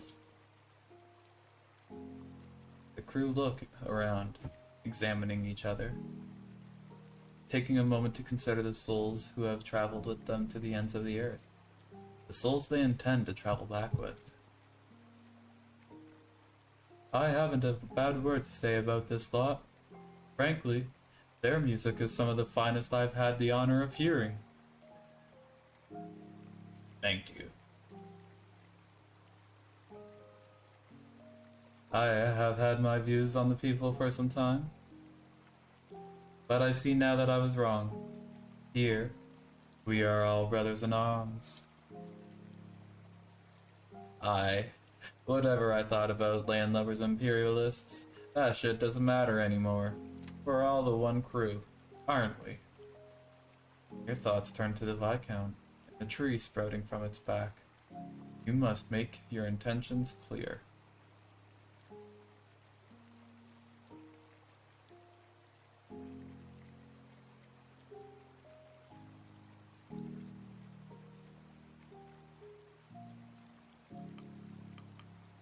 This tree cannot be allowed to exist. I fully intend on burning it to the ground.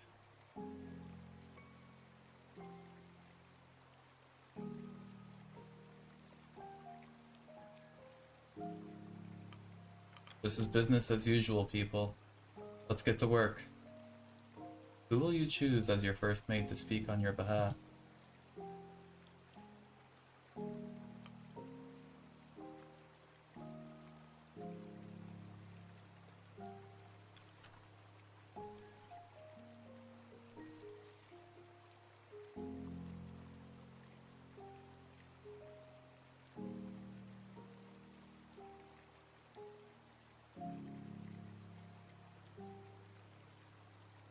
I think it's Cordell.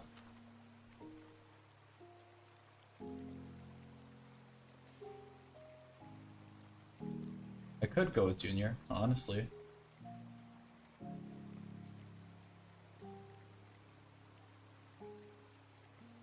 But I do think I will go with Cordell. Sorry, Templeton. But, you'd be one fucking hell of a first mate.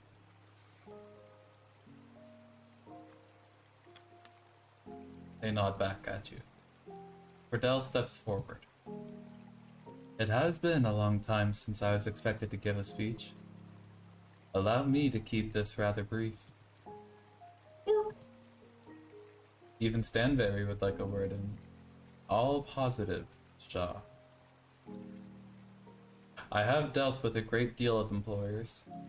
Beyond that, I have spoken with nobles, wined and dined with royalty, and made deals with every ship captain you can imagine. And not a single one would see me stand here and stake my reputation in their favor. None but Shaw. Robin Shaw has proven a different breed entirely, one I can respect. I know all of you see it as well. For better or for worse, none of you have dealt with a Robin Shaw in your past. Rufus Hunt's as common as the dirt beneath your boot. That sort will never pull us from the depths. But Shaw? I trust Shaw. Cordell steps back. Start the voting process.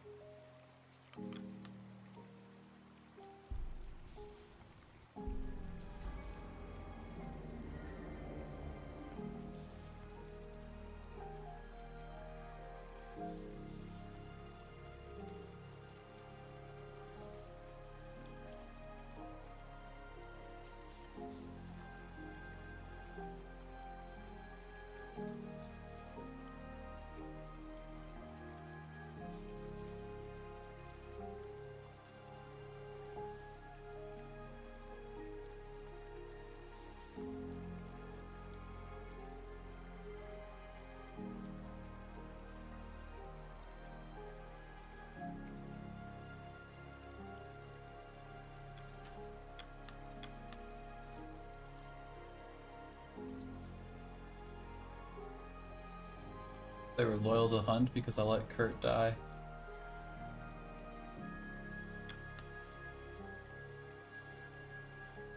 Interesting.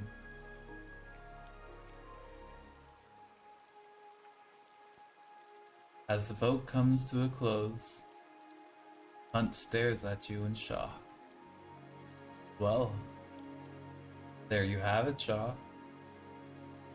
Suppose I can't argue with that, can I?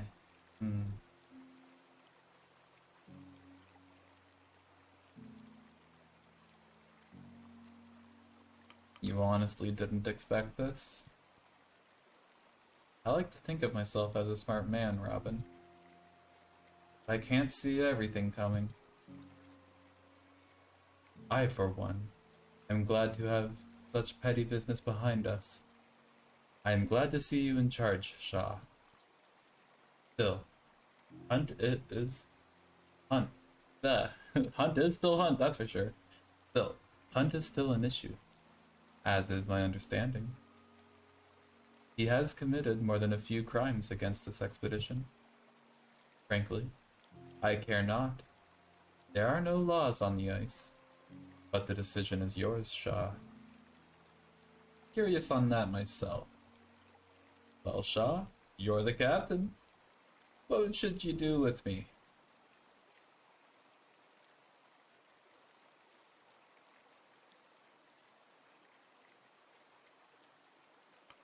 Join us as a free man. Until we reach land, at least. Then it's out of our hands, isn't it, Robin? Consequence of someone else's plan. Captain, we best decide on the matter of this plant. Templeton is right that this is truly a great discovery. But I do not know what the others will make of it. Regardless, it is up to you.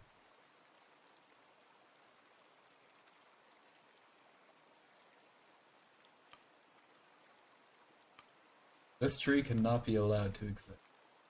Burn it. Captain, that's really wise.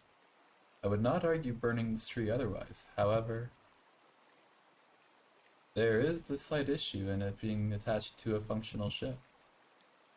Should we burn it, we will be left without an appropriate exit.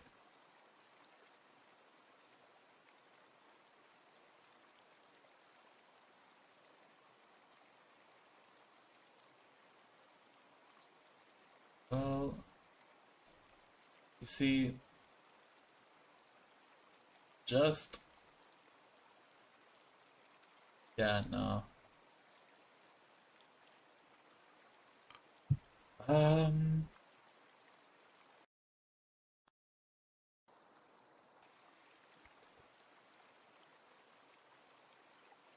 let's see,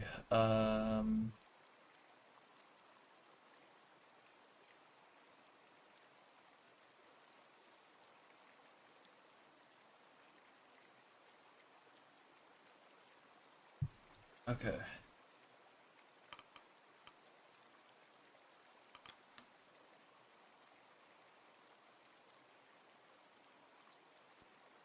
That is your decision then? Very well. I will not argue. The crew get to work, setting the tree alight. You watch, as eventually the Viscount begins to burn and turn. All that remains, then, is a method of escape. The rescue ship sent by the benefactor. It is unlikely we can make it to shore in time, correct? That does leave us in a difficult position. We'll send an envoy out on a lifeboat. One who can flag down the rescue ship and lead them here. Your final decision regarding the ship and its fate must be decided.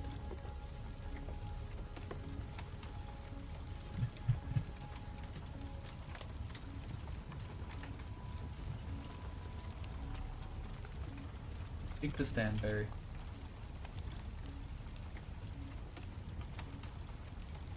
Good girl, Stanberry. Good girl.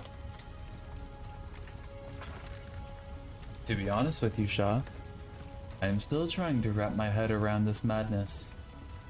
Well, I doubt such knowledge will be out of our hands once we return to land, correct? Still, I suppose we should be proud in our discovery.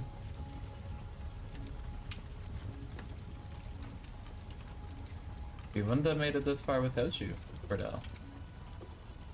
Or Crean, or Rosa, or Pascal, or Stanberry. I did not accomplish much on my own, Captain. All I ask is that my kennel be remembered.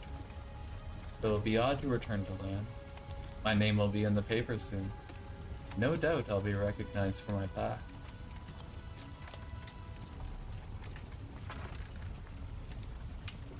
What will you do once we return to land? I certainly won't be returning to my past life, even if I am known. I believe I'll find a new home, starting over with a new kennel. I've done as much before. I intend to do so again. With any luck, we will not meet again.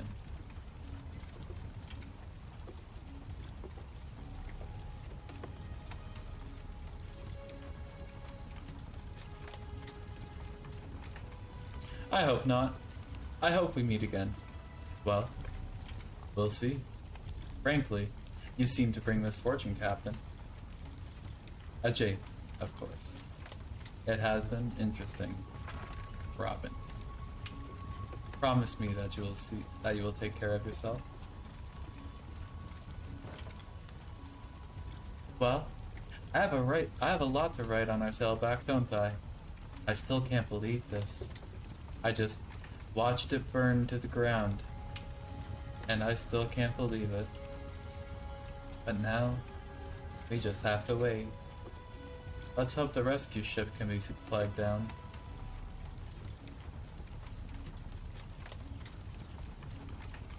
What do you think this tree was? Who's to say?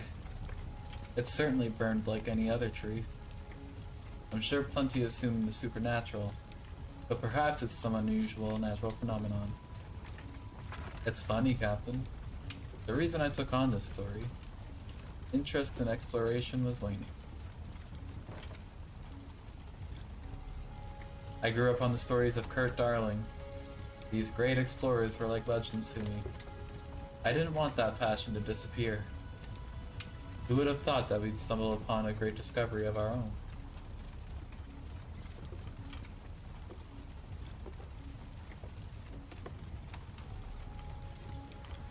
You're one of those great explorers now, Kasha.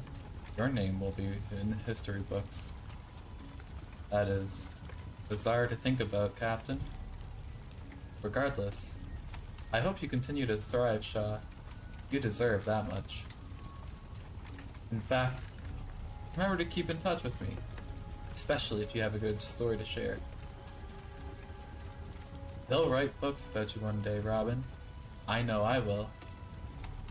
He's pissed. Let's speak with Dr. Nutley. Captain, I can't believe we made it. And yet, still, our hopes on one lifeboat. I'm certain Kurt would have something poetic to say here.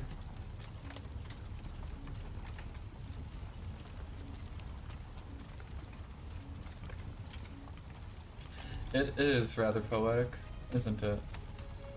Can't say I disagree. You know, I still thought it was all hopeless, even after leaving you that letter. I had very little faith in survival, and yet, people were relying on me, Captain.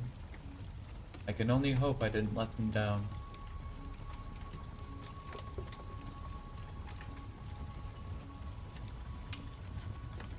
I would be happy to work with you again, Arthur. I would too. But I can assure you, I will never be sailing again. Ever. I've had more than enough for one lifetime. I never felt good to carry on my father's name. But now, well, thank you. Keep in contact. If you need a haircut anytime, I'll tell my father to treat you for free.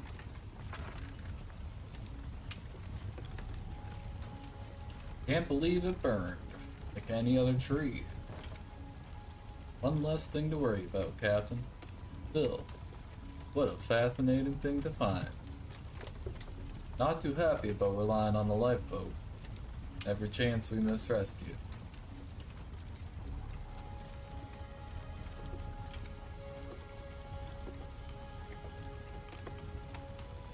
Feels like a dream, doesn't it? This whole expedition has felt like a dream. Hard to be surprised anymore. Regardless, I'm looking forward to a normal meal for once. If I see another penguin, seal, or tin peach can, I think I'll hurl my guts, Captain. Though, we'll be dining on plenty of fish for the next sail, I imagine.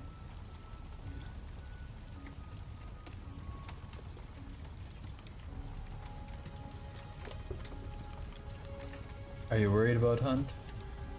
Rufus? That man pulled us from a life on the streets. Despite it all, I'm always gonna feel bad for him. But I shouldn't owe him my life. Should I?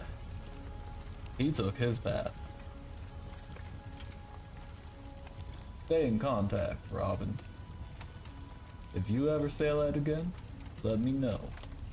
I'll be happy to work with you. This is it, eh?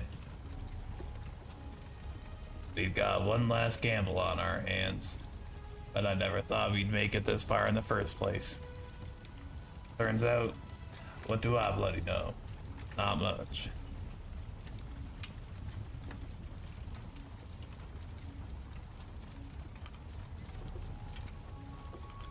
You know better than the rest of us.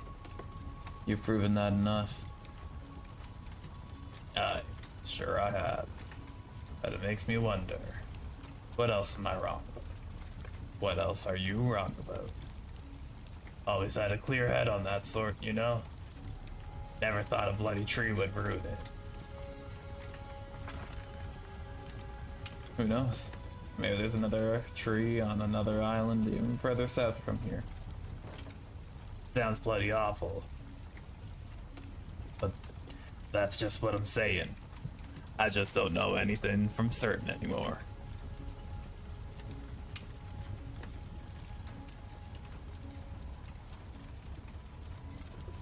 I've served a lot of ships in my time. Never once liked the one in charge of them. Military captains from self-important and useless to drunk, self-important and useless. No offense yourself.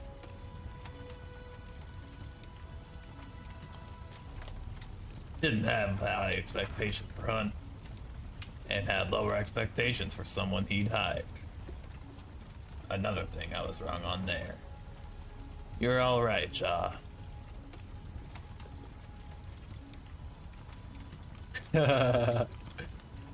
You deserve a proper rest once this is done. Perhaps you can get some sleep for once. Nah. To be honest with you, I like the work. Robin, if you're ever heading the ship again, let me know. It'll be right on board with you. Everyone knows you'd be a goner without me. Oh, Captain. I must be honest. It is a shame you chose to remove the tree. I understand. Fear of the unknown is a great one. Still, I think the possibilities with this discovery were endless. Well, now we wait. It's out of our hands, but to make it this far, still, despite it all, I have to commend you, Shaw.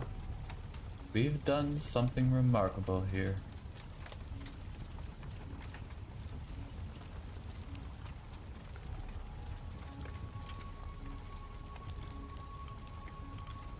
You deserve a great deal of credit. You've proved a useful advisor. Well, I could only suggest. The final decision was yours. Always. I've always fancied myself an expert, Shaw. I'm sure that comes as no surprise to you. But over the course of our expedition, well, it's become clear just how little I truly know. And to be honest, Shaw, that excites me. I'm excited for what lies ahead.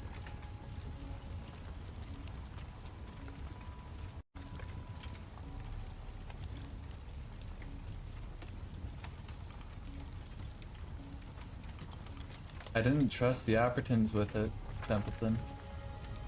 Well, we'll see how wise that was. You do not know the Appertons as I do. There will be more expeditions. Minerva will not accept that this was the only tree of its kind. And I would be inclined to agree. To be at the forefront of such a discovery I had my doubts once. I certainly had my doubts on you, Shaw. I've never been more happy to be wrong. I hope we have the chance to work together in the future.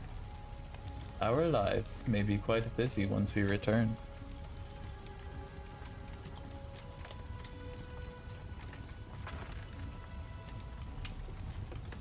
I'd like that too, Templeton.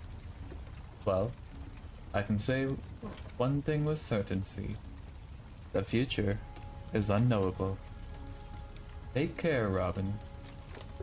No matter what happens from here. Take care.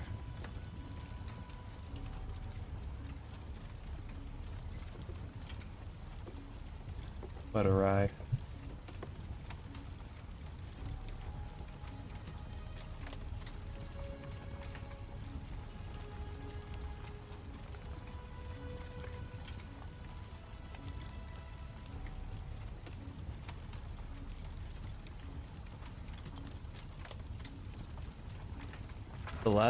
The last lifeboat of the Viscount. Enough for a skeleton crew to make sail.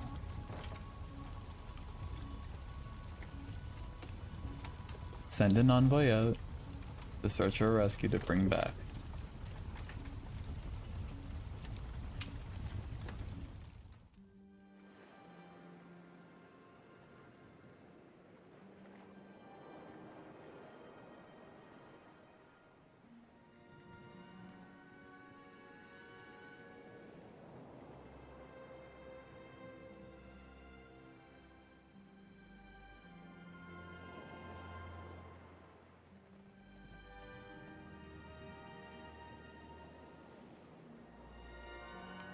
Oh, the air was cold, of flake and white. The captain made a pledge.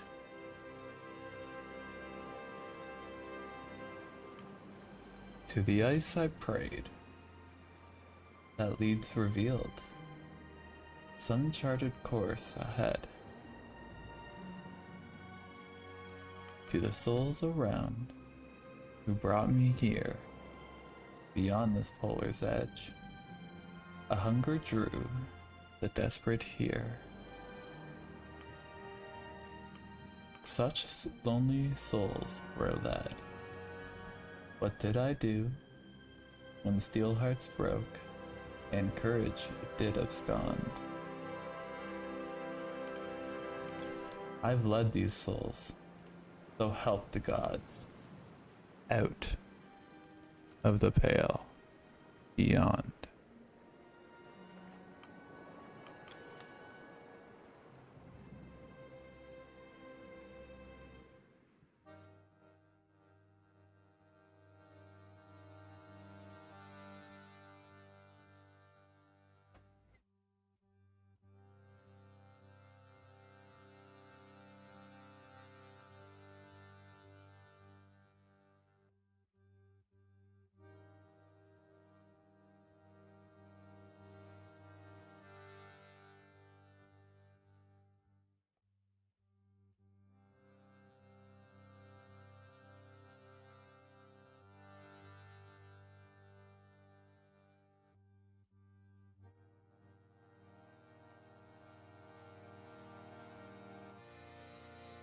Well, wasn't that something?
Wow.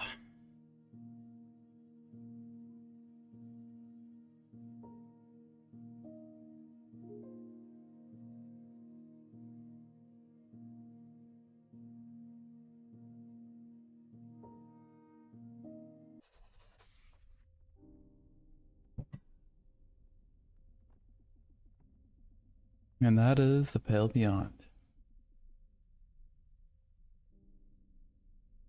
That game was awesome. Um,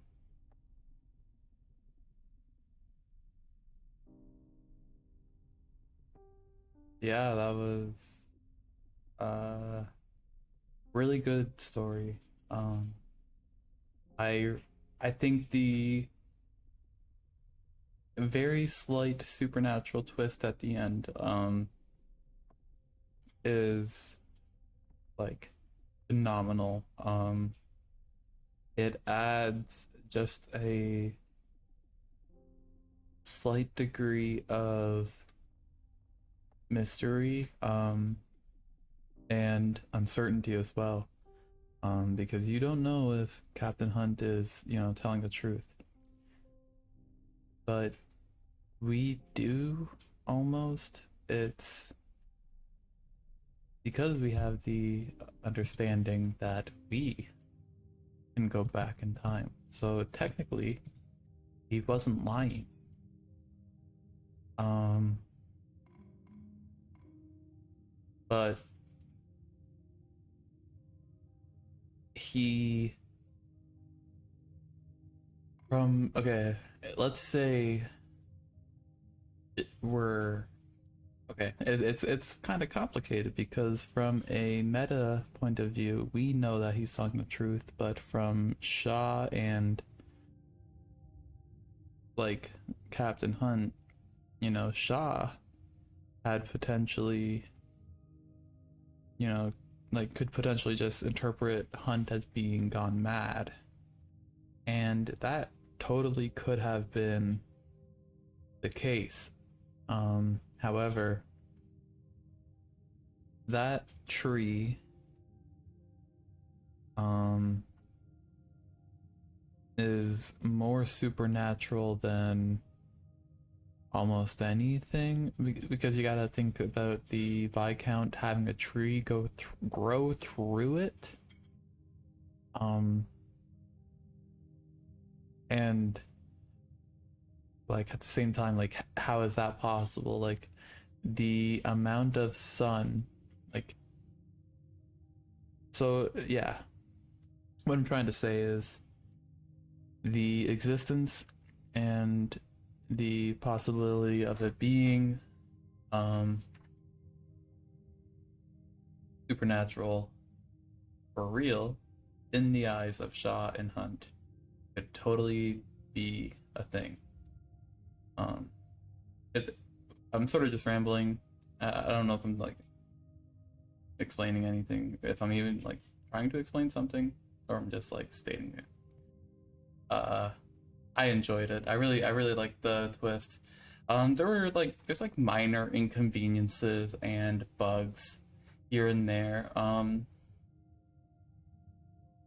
I think they sort of backed themselves into a corner when it came to um, giving you the hint uh, as to whether or not the like furnace or the food would go down, or if people will start to die from like frostbite, um, or anything like that, because they need to keep it spoiler free for these weeks here.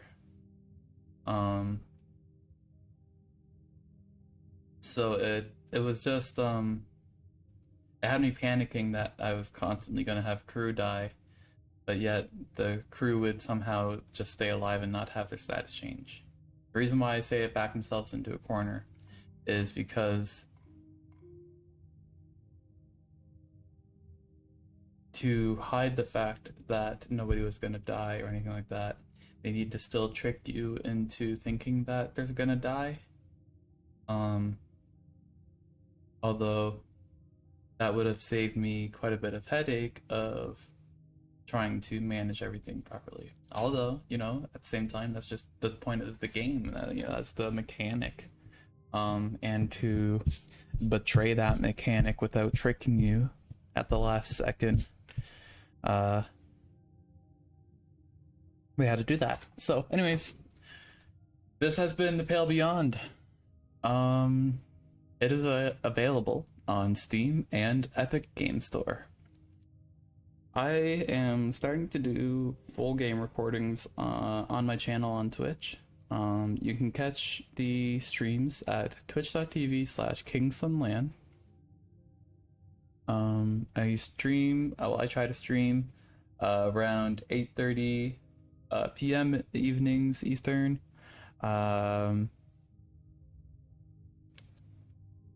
I have been streaming a little bit earlier, around 5:30, but they've been running until like 9:30 at like 5:30. So you're getting like 4 hours of stream time, anyways, if you do happen to catch it. On top of that, I will be doing another game. If you have any suggestions as to what game I should do next, definitely feel free to just drop it in the comments below.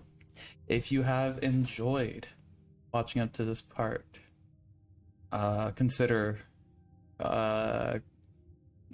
liking or subscribing. If you have watched up to this point, thank you.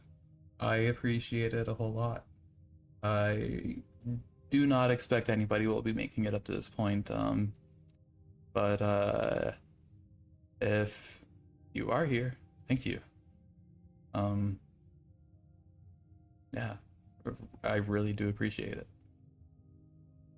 But without further ado, I've gone on long enough. This recording is almost 20 minutes over 2 hours. Yeah, if you have an idea for another game, throw it in the comments below. And anyways, I'm out. Thanks. Bye-bye.